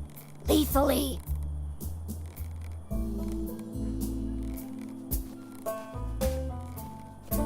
Quack, quack, Whoa, and who would you be, little fella? quack, quack, quack, Of course I'm talking to you. There's no one else in that bathtub. quack, quack, quack, quack, quack. You know me? But you have me at a disadvantage, Mr. Quack, quack, quack, quack. Professor Gordon Bombay from San Diego's Palomar Observatory. What are you doing up there, Professor? Quack, quack, quack, quack. Checking the autochthonous constellations of the region. Ah, I see. I think this chicken is taking me for a fool. My recommendation is to proceed with caution. Who are you really? And what are you doing in that tub? Quack, quack, quack, quack, quack. Oh my god, that's horrible. But it kind of makes sense. A lot of people think chicken legs work as charms. Quack, quack, quack, quack, quack, quack, quack, quack. Okay, Mr. Ducklin Manson. I could buy the cultist stuff, but the sonic quack? What kind of idiot do you take me for? Quack. No, please don't do it! Don't sonic quack me! I'll do whatever you want.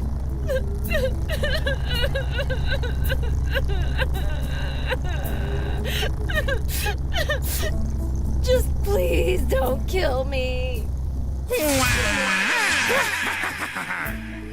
You son of a bird! Stop dodging the question. Who are you really? And what are you doing in that tub?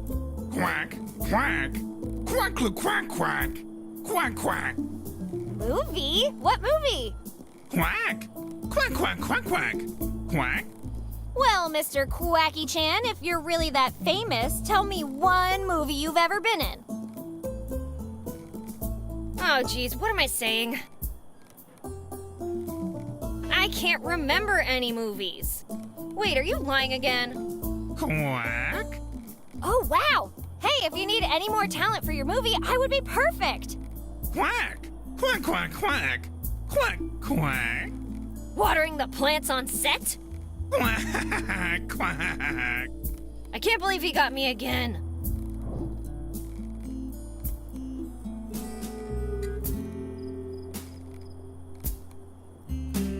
Enough with the lies. I demand to know who you are and what you are doing in that stupid tub. Quack, quack, quack, quack. What enchantment are you talking about? Quack, quack, quack, quack, quack. What? A batch of cursed birdseed turned you from a charming prince into a confused rooster? Quack, quack, quack, quack, quack, quack. Okay, I'll bite. How can I help you break the curse? Quack, quack, quack, quack, quack, quack, quack. Only a deep, passionate French kiss can break the spell? Okay, first, gross. Second, I don't need riches. I'm pretty sure my mom is loaded. But tell you what, if you explain what you're doing in that tub, I'll consider it. Quack, quack, quack, quack, quack. The tub is surrounded by an impenetrable field of magic, and the only way to break it is with a kiss? Prince quacking my butt! You just told me the curse was you being turned into an animal. You know he's making fun of us, but you keep coming back for more. Okay, that does it. You're gonna tell me who you are and what you're doing up there, and you're gonna do it now. Quack, quack, quack, quack. I can't handle the truth. You can't handle the truth. Quack, quack, quack. Quack, quack, quack, quack, quack, quack, quack. Grim Fanducky, a reaper sent by the Guild of Weavers? Like hell I'm letting you claim my soul. Quack!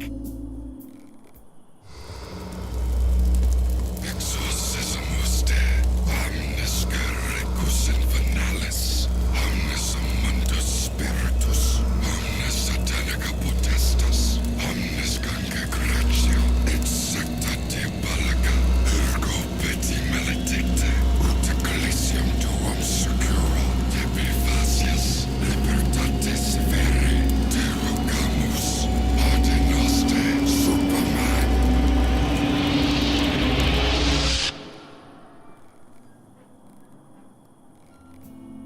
Whoa, dude, you should probably get that cough checked out. Give up, buddy. We're never gonna outsmart this duck. Last chance, Rooster. Either you tell me who you are and what you're doing there, or I'm having duck à l'orange tonight. Quack! Don't test me. Quack! Quack, quack, quack! Quack! Well, Ducky, next time, save me the theatrics and just tell me that you're helping Ben flavor the moonshine. Jeez, why'd you have to make it so complicated? Quack! Quack, quack! Yeah, I also hate when idiots ask me stupid questions. Hey! Quack! Game, set, match, Ducky!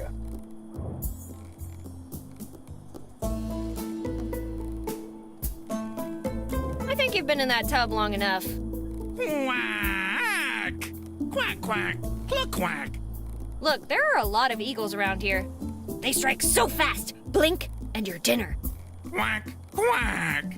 Cluck, quack gun! Q! Q! No way, man. Ben would never so much as aim at something so patriotic, let alone shoot it. But you're right. An eagle probably won't get you. It'll be the bears. Quack! Oh, you didn't know?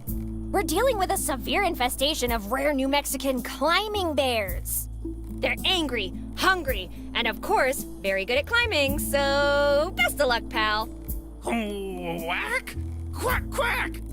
Well, even if the bear doesn't get to you, there's always the... Nah, I don't want to scare you. Quack! Quack! Quack, quack! Okay, if you must know, as we speak, a cybernetic organism from the future has arrived in our little town. Its sole purpose is to roast you into extinction. Quack! Quack! Quack, quack! You do well to be afraid, because no matter what you do, once you're in his sights, there is no escape. He is fearless, relentless, and unstoppable. So, if you see a rooster riding a motorcycle, shotgun in hand, know that you are about to meet your end at the hands of the Quackinator!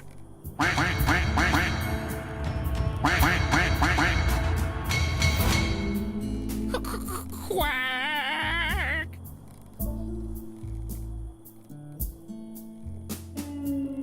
Dun dun dun dun dun! Dun dun dun dun dun! I shouldn't touch that. I got a bad feeling about it. Pay before you pump, or you'll get a couple of pumps from my shotgun. Management.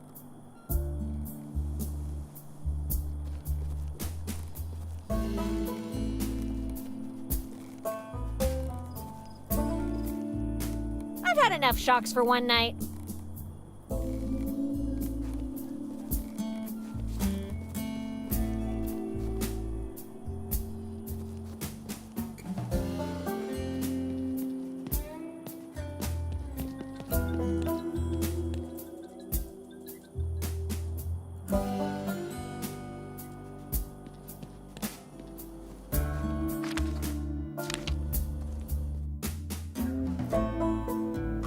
Being caught hot wiring this beauty is a one-way ticket to hell.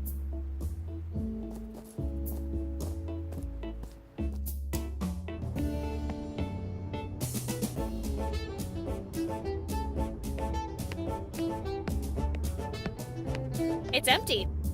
Please be advised of the following side effects associated with Gloopy consumption in carbon-based life forms: nausea, headache, loss of appetite, seizure, spontaneous cellular degeneration, and death. If you are experiencing any of these symptoms, please report to the recycling facility immediately.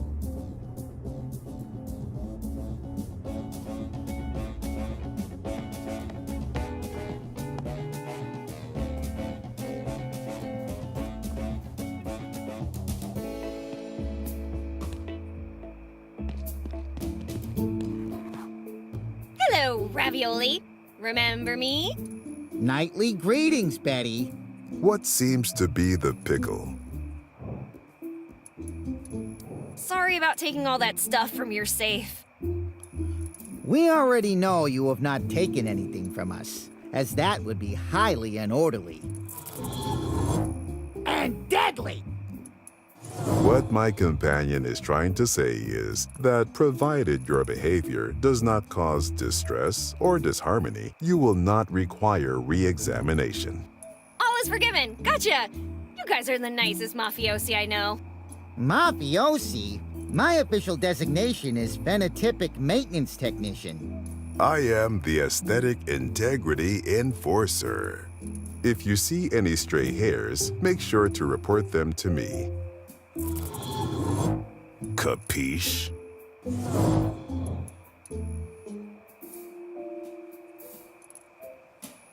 Since you guys don't care about material stuff, how about you live here and I'll move into your big fancy mansion?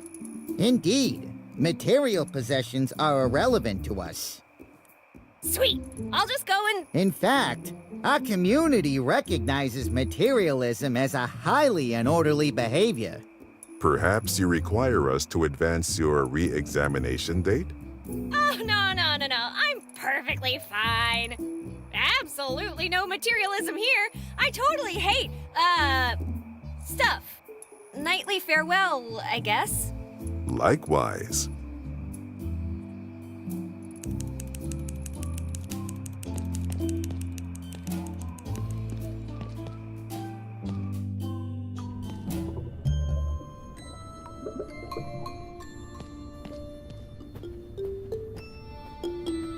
I'd rather not spend the night in a cell.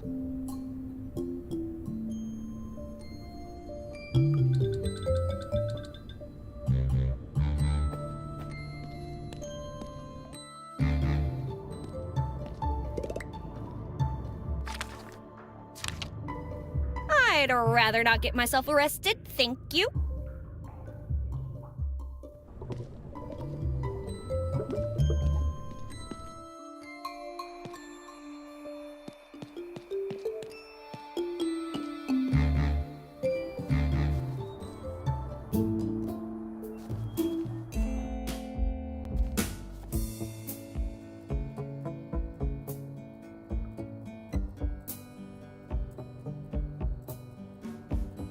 I know I'm not permitted to make unauthorized changes, but this garage is terribly unorderly. In the interest of improving my work efficiency, I did organize a Hey, who's been screwing with my tools? I had those just the way I liked them. Thankfully, a small change like that would be barely noticeable to anyone else.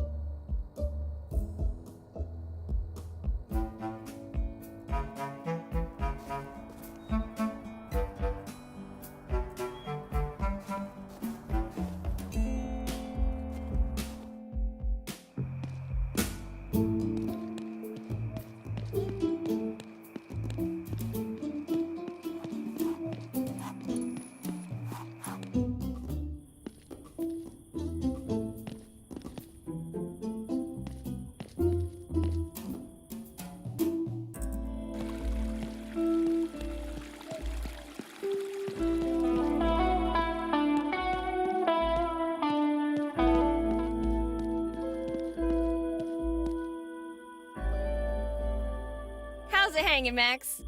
Keep your voice down.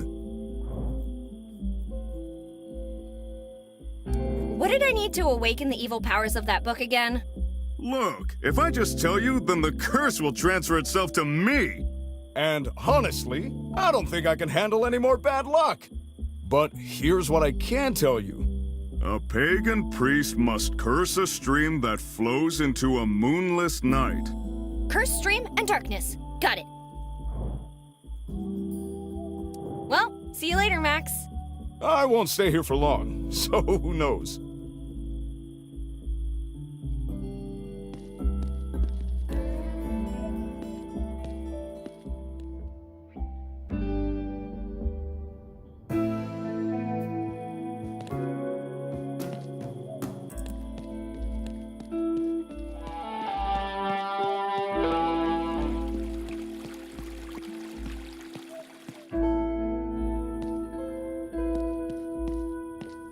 You better have a tetanus shot ready for me if you want me to touch that.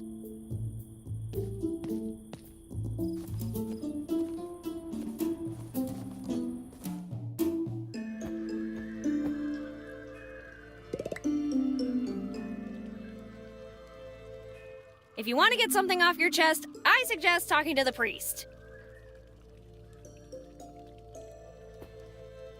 Hello, Father. There are some more things I want to talk about. Nightly greetings, Betty. What seems to be the pickle? I gotta go. Then safe partings to you, Betty. May order be with you.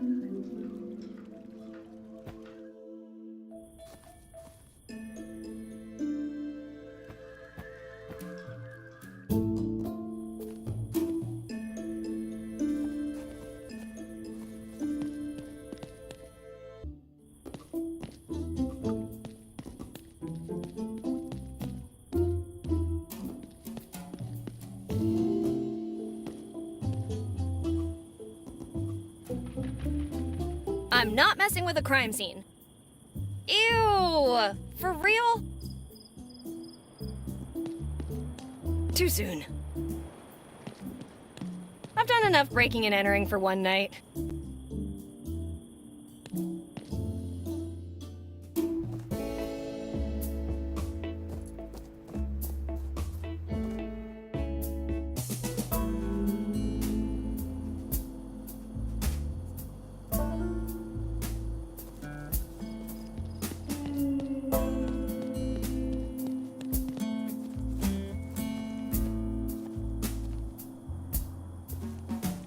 Dun dun dun dun dun!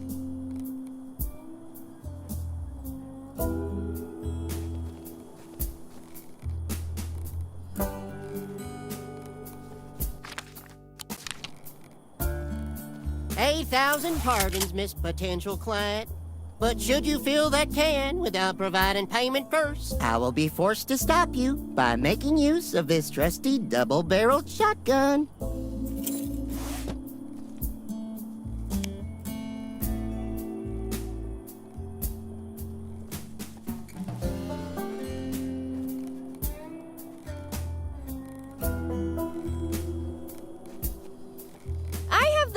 That messing with this car comes with a second hole in the butt.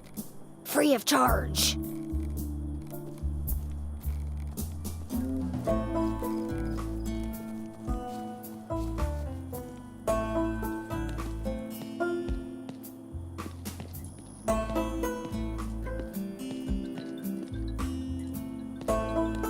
This note is right where it belongs, in the wild.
solitare juvenis sancte milito rei innocentiam tutor exurge.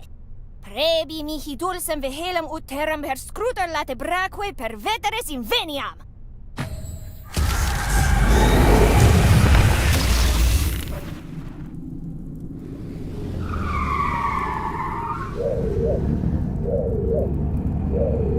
Hello, Betty. I am the Hardy Industries 3000, but you may call me Hint. I can do anything you require of me. Cool, a talking car! Can you take me to my mom? I am not qualified to overrule her wishes, which means I can't take you to your mother, Betty. Oh, so then you can't do everything I require.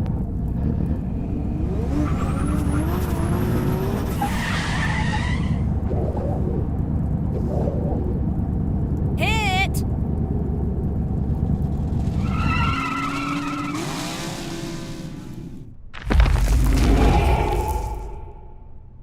Well, that was a huge disappointment.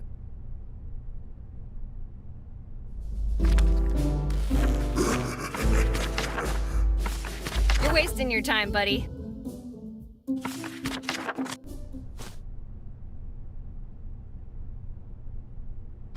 O nobilis pannose arche cultura exaudime, vastis pati ac temporis pervehere. Dona mihi scientiam ut dissipiam extemporate latebra.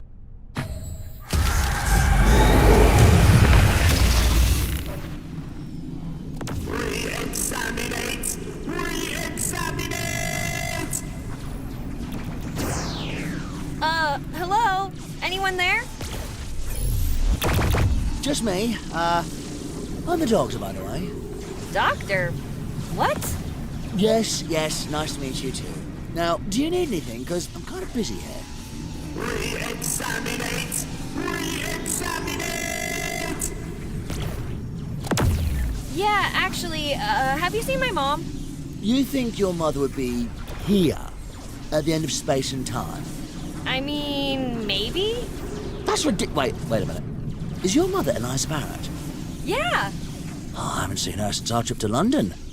Thankfully. Aww. Oh, I'm sorry. I really have to go. But before I do, one thing. When you do find your mother, please remind her that I am not allowed to vote in your dimension. Good luck, Betty. Bye. Wait, how do you know my...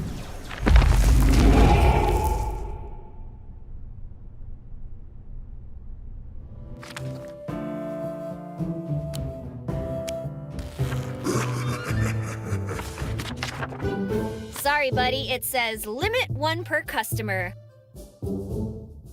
A crushed soul and an unbelievably sharp sword. Not sure I can find those at Lorraine's. A crushed soul and... Not sure I... A sinner's skull, the wing of a fallen angel, and the tears of God? What kind of cookbook is this?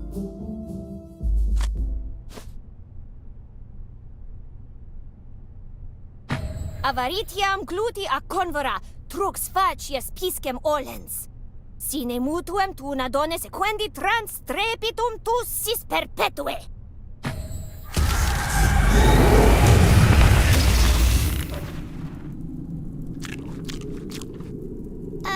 Sorry to interrupt your dinner, miss. Betty. Yeah, that's right. I'm Betty. Have you seen my mom? Wicked, Trixie, false. Yes, but you didn't have to be so harsh about it. Anyway, have you seen my... Ooh, what's that shiny thing you've got there? Can I have it? No, nasty, pranking Betty says. Leave now and never come back. Okay. We told her to go away, and away she goes, precious. Huh. She seemed kind of familiar.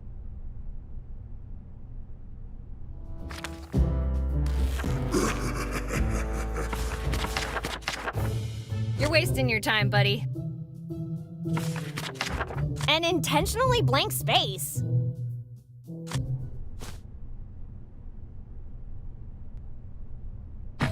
Vincio animum simie, extramundiales belleator qui letavisti imperatorem gelatum. Recollige orbes ante plenilumium, ut desiderata atingum iuva!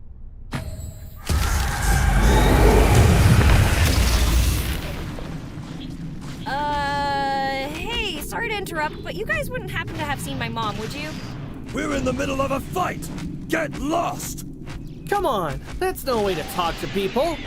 Oh, I'm sorry. I don't think we've seen her around.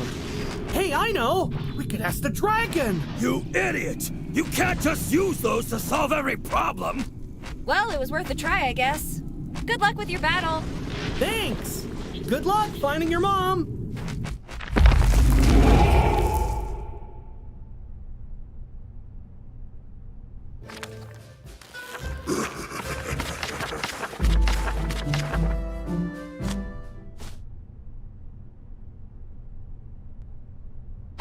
Clatu varada!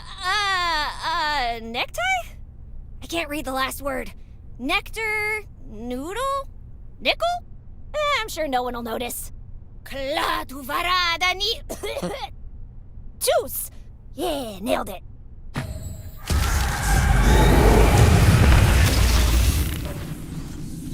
No, you did not.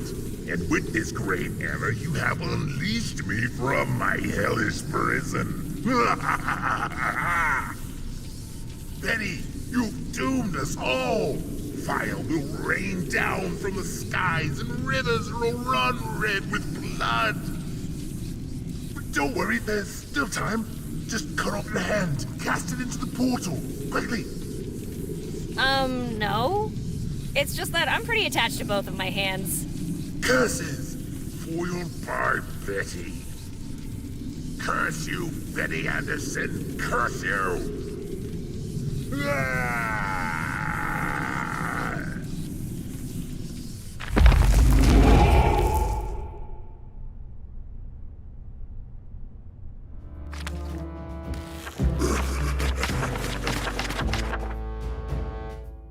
Find all 5 ingredients and form a find the recite it, profit. Support your local.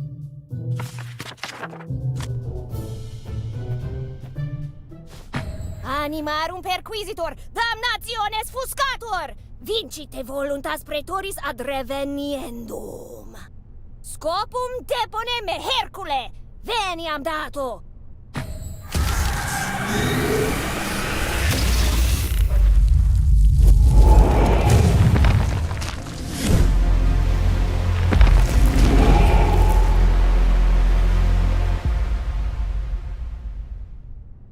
Wow, now that's what I call an entrance. Is that you, Mistress Eliza? You have returned from your trip to the desert earlier than expected. Have you perhaps forgotten something inside the research room? Wait, he thinks I'm Mom? And what is she doing in the desert?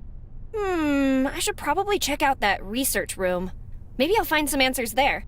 Is something amiss, Mistress?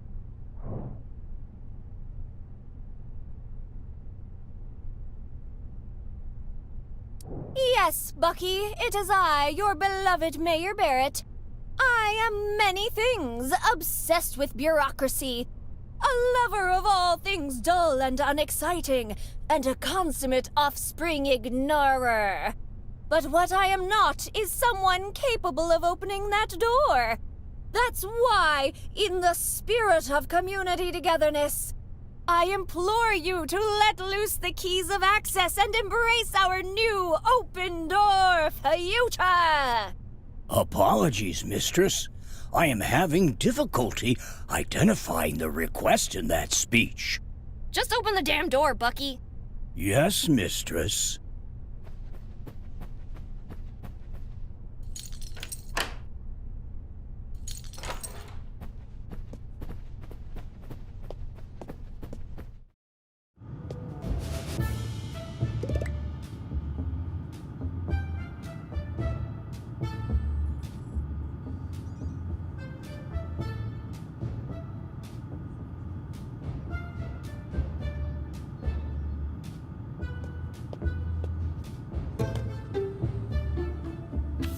Dear Eliza, It always hurts to say goodbye. I'm leaving you. For the weekend! I hope you didn't stop at the I'm leaving you, or I'll be in trouble when I get back. Anyway, I'm just going fishing at my parents' lake house. It would be nice to have you here so we could enjoy some quality time together. You know, away from Betty. Just imagine swimming naked under the stars as they shine only for us. And if that's not sexy enough, we could try shotgun fishing too.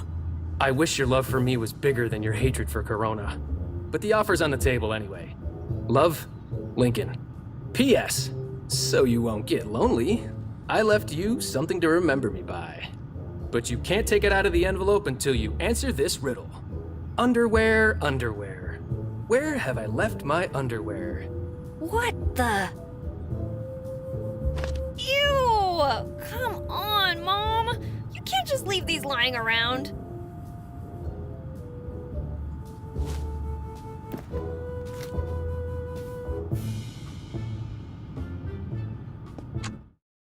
Eliza Barrett! Eliza Barrett! Your family is looking for you. Come to Town Hall right now, Missy, or you'll be grounded for a year.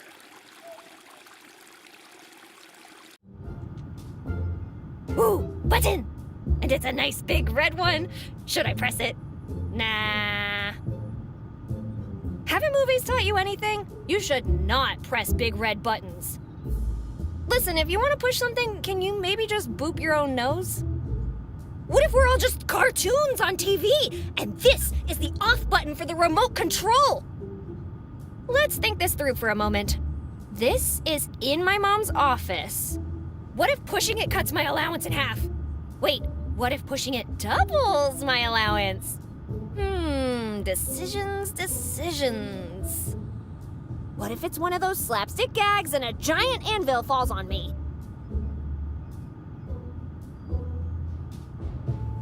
No, seriously, we could break something, and I don't think Linda is in the mood to fix stuff.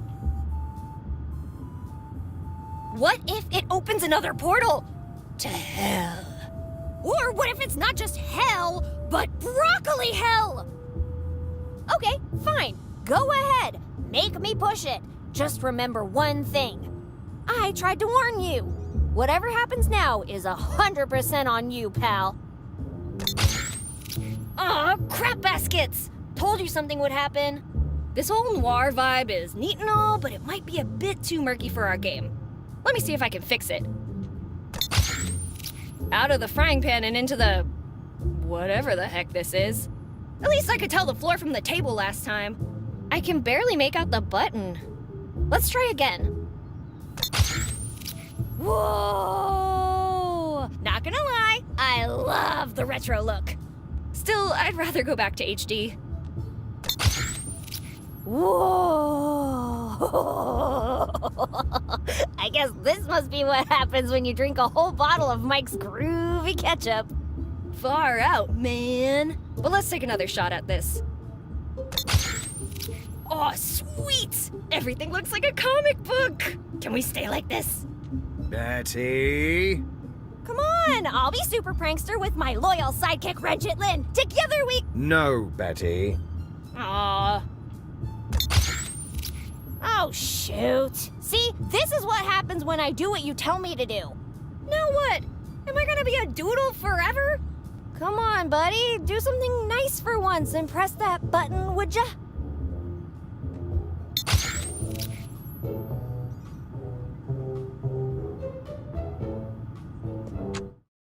Call for Eliza Barrett. Mayor Eliza Barrett. If anyone has seen her, please help her find her way back to Town Hall. She's getting to that age where she gets confused easily.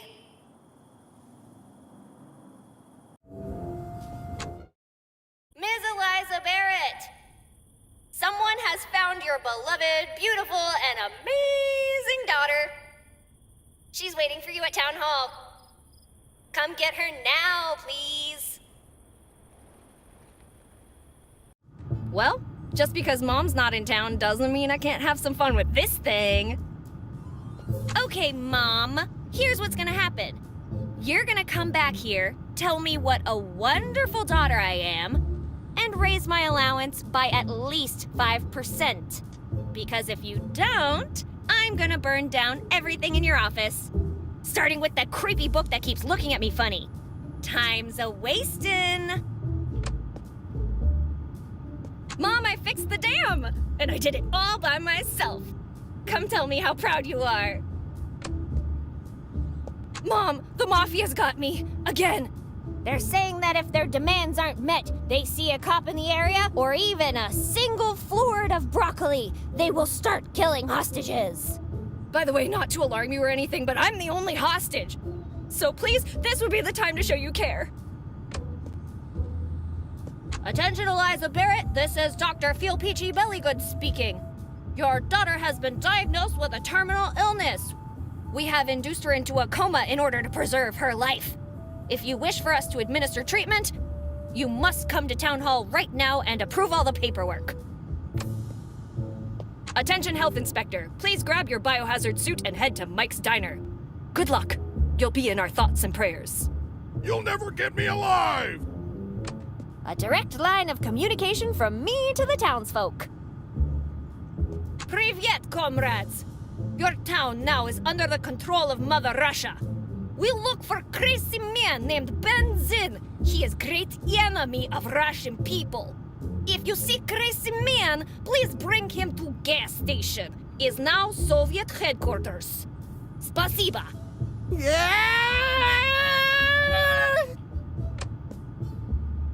Attention, my good people. Mayor Barrett's fascist dictatorship has gone on long enough. We demand retribution. The people are ready for change, and you can't spell change without the letters B and A. Well, you can't spell it without A. Anyway, vote for Betty. Oh, I'm Mayor Barrett. I'm Lincoln, the dumb guy with stupid underwear. Oh my god, you're so hot. Let's make out and ignore my daughter. That sounds great. Also, I'm an idiot. Me too!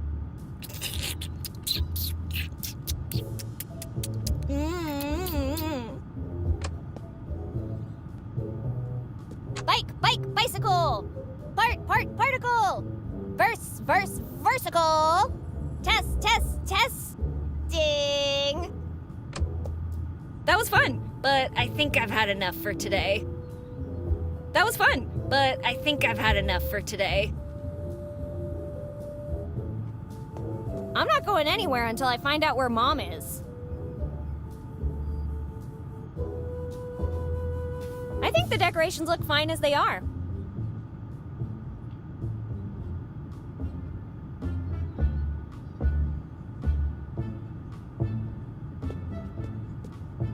Out of all the places to mark in the 48 states, someone chose Corona, New Mexico. What could possibly be important there? Mother of a prankster! Did Mom go see her boyfriend while I almost died fixing the dam? I'm mad! Okay, pal, time to look for some wheels because we're going on a trip!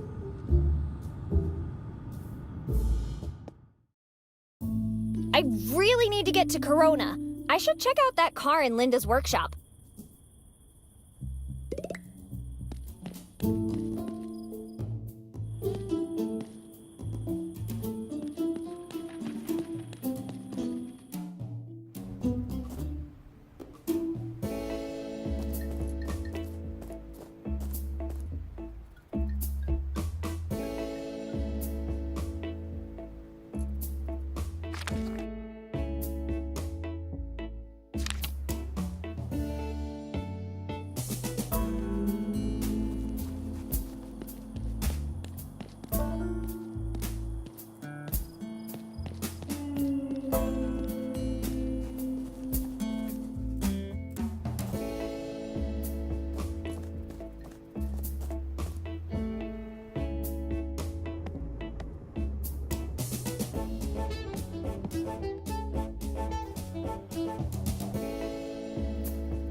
I am fascinated by this tool. It is clearly meant for repair work, yet I cannot help but feel it is better suited towards neutralizing unorderly individuals. Hey, Linda! Guess who's back? Me! Nightly greetings, Betty. What seems to be the pickle? Linda, you need to help me turn off the generator. I think it's making everyone act weird. I am unable to comply, Betty. I can't do it on my own, Linda. It doesn't have levers. Abandon this course of action immediately. The generator must remain operational at all times. Fine, don't help me. I'll find Mom and she'll put an end to this. I think I'm good for now. A fond farewell, Betty.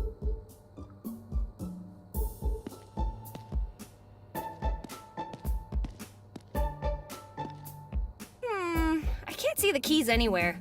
Maybe in the glove compartment? Almost there! Got it! Damn, it's empty!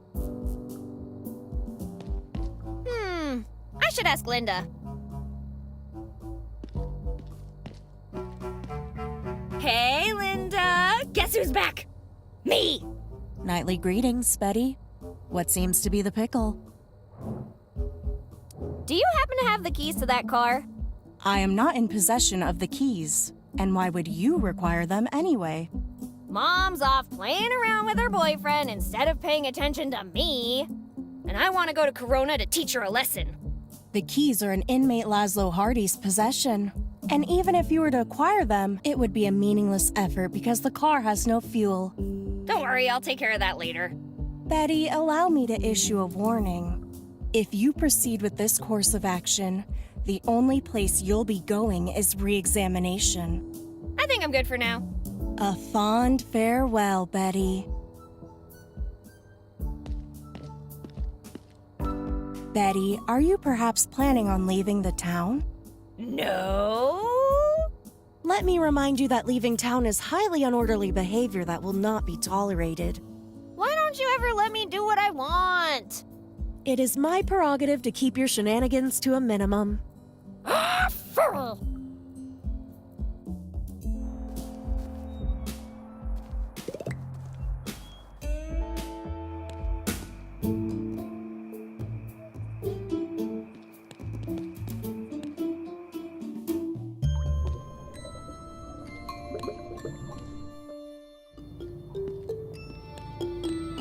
Hey, glad to see you're still around.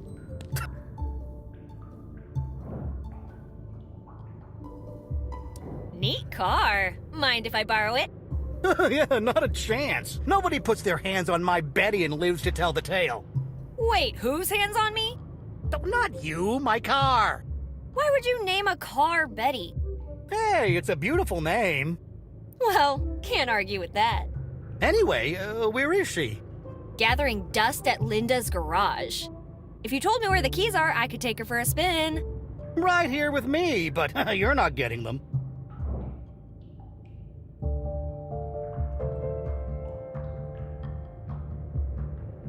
Alright, guess I'll see if Linda knows how to hotwire a car. Hotwire? Have you lost your mind, Betty? Hey, I'm willing to negotiate. Tell you what, I have this coupon for a free cake from Mike's Diner. Get it for me, and then I'll trade you for the keys to my car. Deal? Sure, why not? Sounds easy. There's one really important thing you need to remember. I love surprises. I want a surprise with my cake. Wink, wink. Got it? What do you want in exchange for those keys? Oh, come on, Betty. Even a jellyfish would have brought me the cake by now.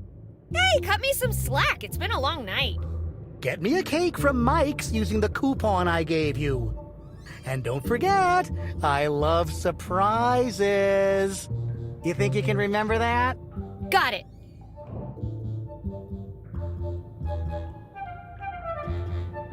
This cake coupon is from Mike's Diner.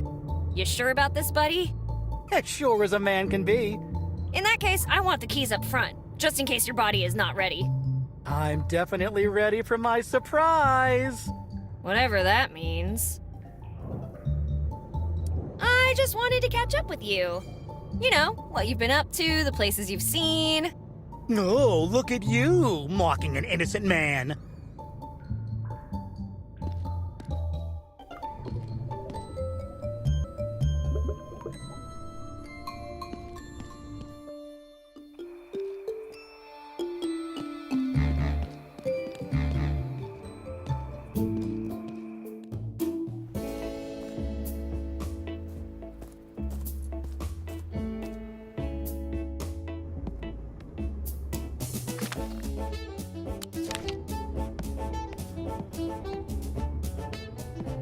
Hey, Mike, can I have a cake?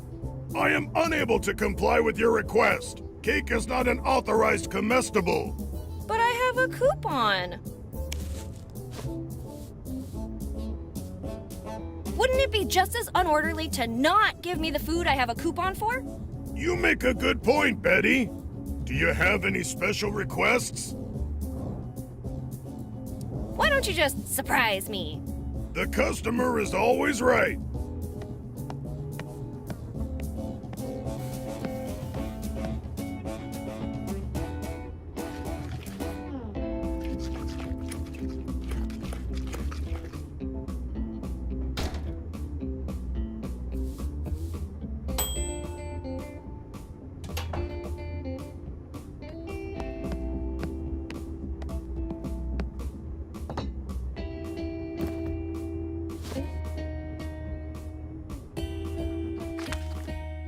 I don't get what's so surprising about this cake.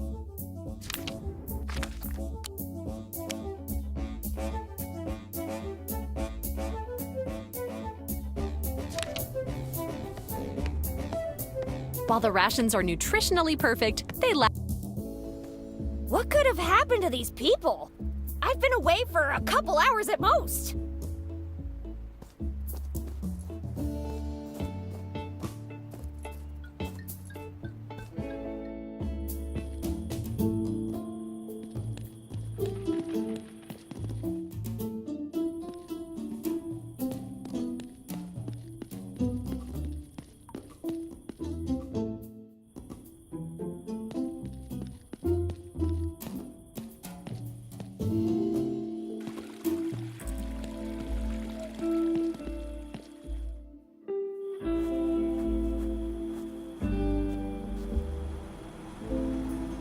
I told you I'd be back. Your persistence has been noted. So, what are you doing here exactly? I am performing my assigned duty of not permitting community members to access this area. Aw, not even good old Betty. That is correct. But I helped fix it. You have performed a valuable service for our community. Now please leave this restricted area immediately. That's what I get for helping.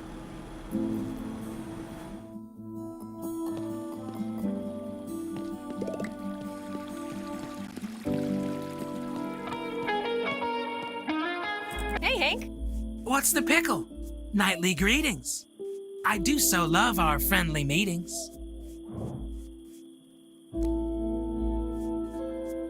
Do you know anything about Corona? Do not utter that name. It brings the wrong kind of fame. So you know where it is? I will not reveal its location. Doing so is grounds for re-examination. Come on, Hank, you can tell me. I can keep a secret. The nearest city is forbidden. This order cannot be overridden. Forbidden? By whom? Betty, cease this interaction. You are committing an infraction. Okay. Wow, dramatic much? How long's it gonna take for Bucky to paint that bench? Lend me your ear. The answer is unclear. Well, I could really use that paint. If you require his tools, just ask. But you must wait until he's completed his task. Ugh. Anyway, he'll get done sooner. He will not stop in his quest. Not until he is scheduled to rest. Could you play a song for me, Hank? I am happy beyond measure. What kind of song would be your pleasure?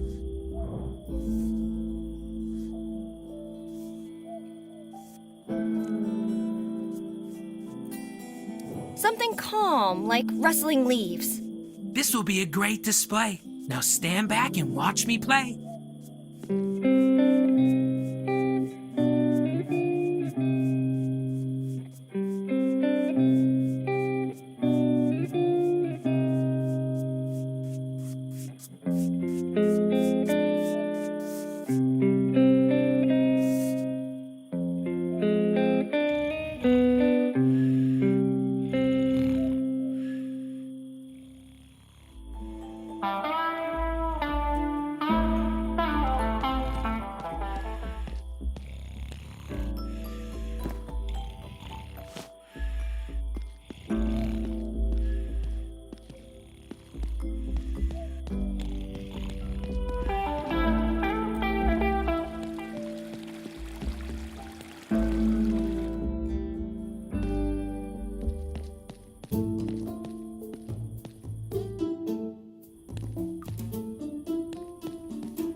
Now, let's just paint over our little freedom blue car with a nice shade of revolution.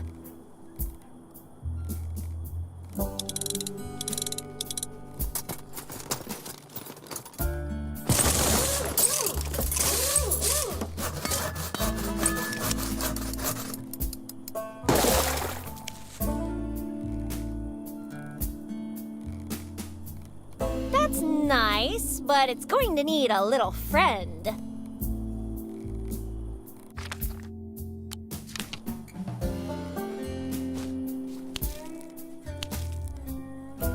Twinkle, twinkle, little star, you now have a commie car!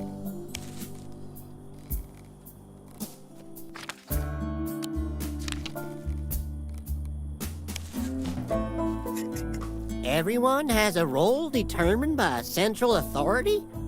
Wait, there is something unorderly about this pickup truck. I don't recall it being red!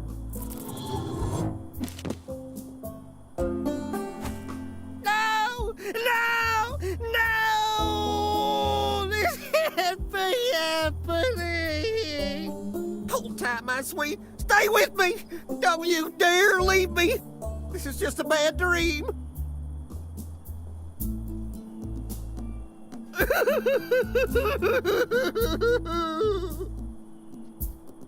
Wake the hell up!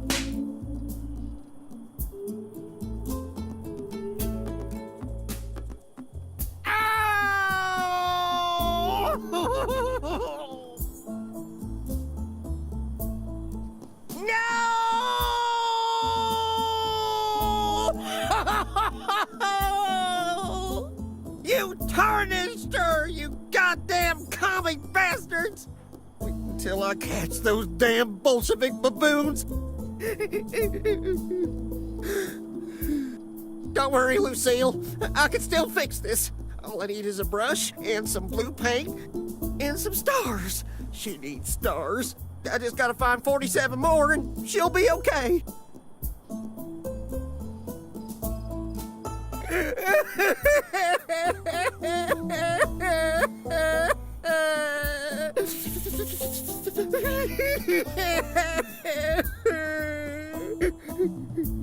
Who am I kidding? There's no way I can fix this. The paint's already drying. Please, God, I beg you, take me instead, but don't take her from me. Lucille! There's only one thing left to do. I'll always love you, Lucille.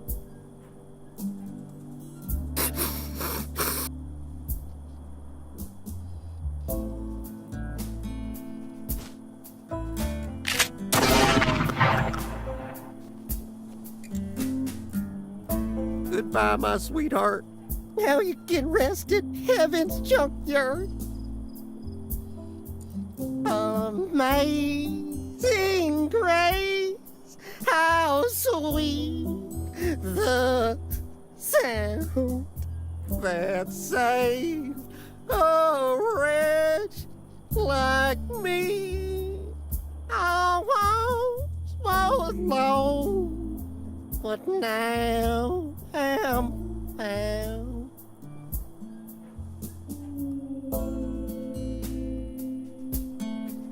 This isn't just weird, it's downright bizarre.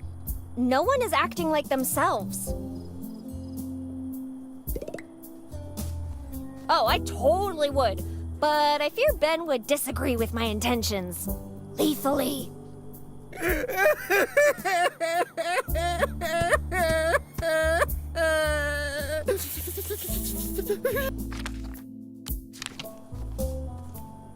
Hey, Ben, mind if I help myself to some gas?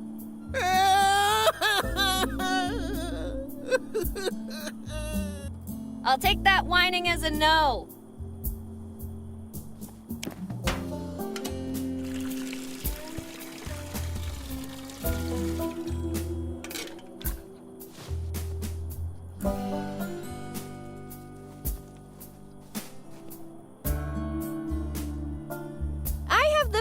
That messing with this car comes with a second hole in the butt. Free of charge.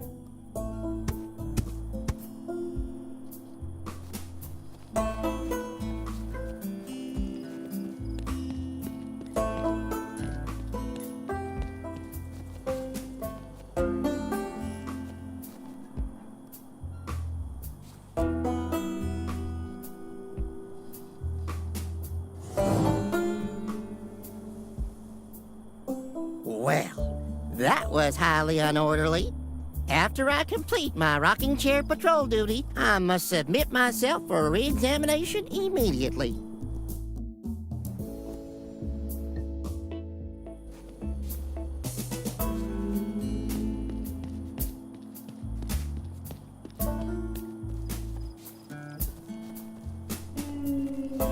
He's been through enough. Let him read in peace.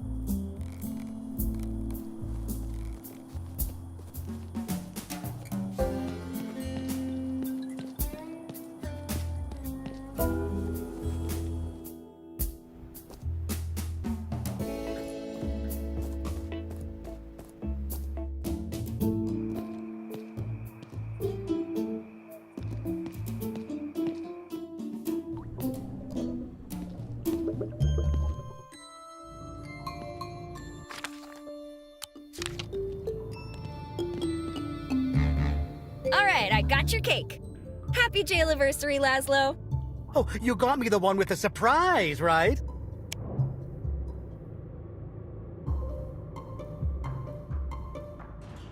Take a guess. Hand it over. Not so fast. Where are the keys? Well, if you can't trust an inmate, who can you trust? The police? The government? Enough with the conspiracy theories. You get cake, I get keys. That was the deal. Fine.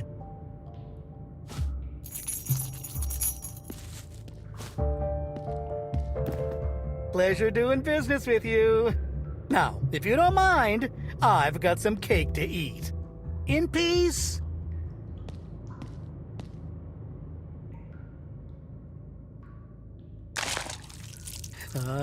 Come on, come on. Where's my surprise? Ha-ha! There you are. I can't wait to see Amos's face when he sees that I'm gone.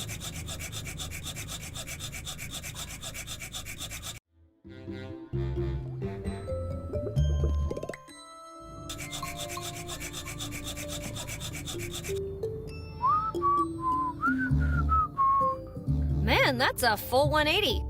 That cake sure put him in a good mood.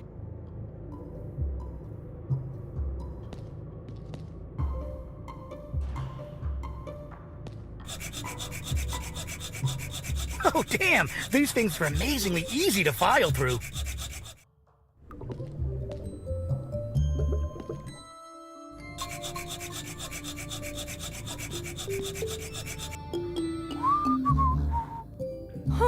Does this mean Mike's cakes are actually good? But then I'd have to try a piece. Yeah, I think I'd rather not take that risk.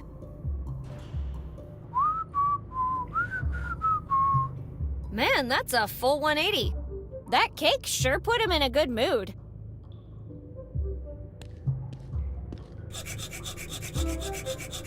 I'm gonna be free! Free! Oh, I can almost taste it. Oh, it's taken a lot of blood, sweat, tears, Gloopy, and a car. But I'm finally getting the hell out of here.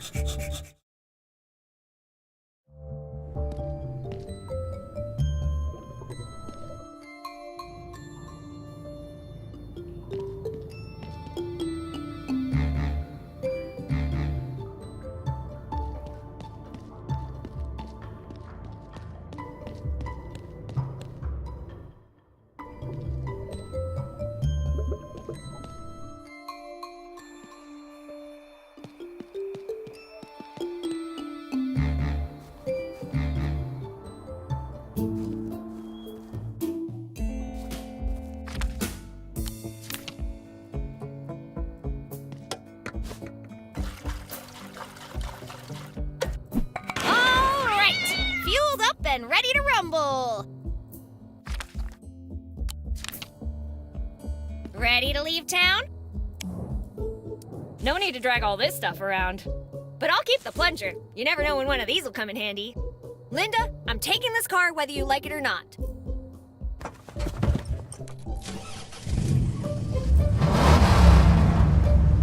Betty, your unorderly actions will result in re-examination. I beg you to reconsider. Sorry, Linda. Can't hear you over the sound of... Final warning. Get out of the car or face re-examination. Oh, sorry, Linda. I interrupted you. What were you saying? Stop right n- Re-examinate. Get out of town! Now! Jeez, Linda, make up your mind already. I said run, you fool! Okay, I'm leaving. But only because I want to.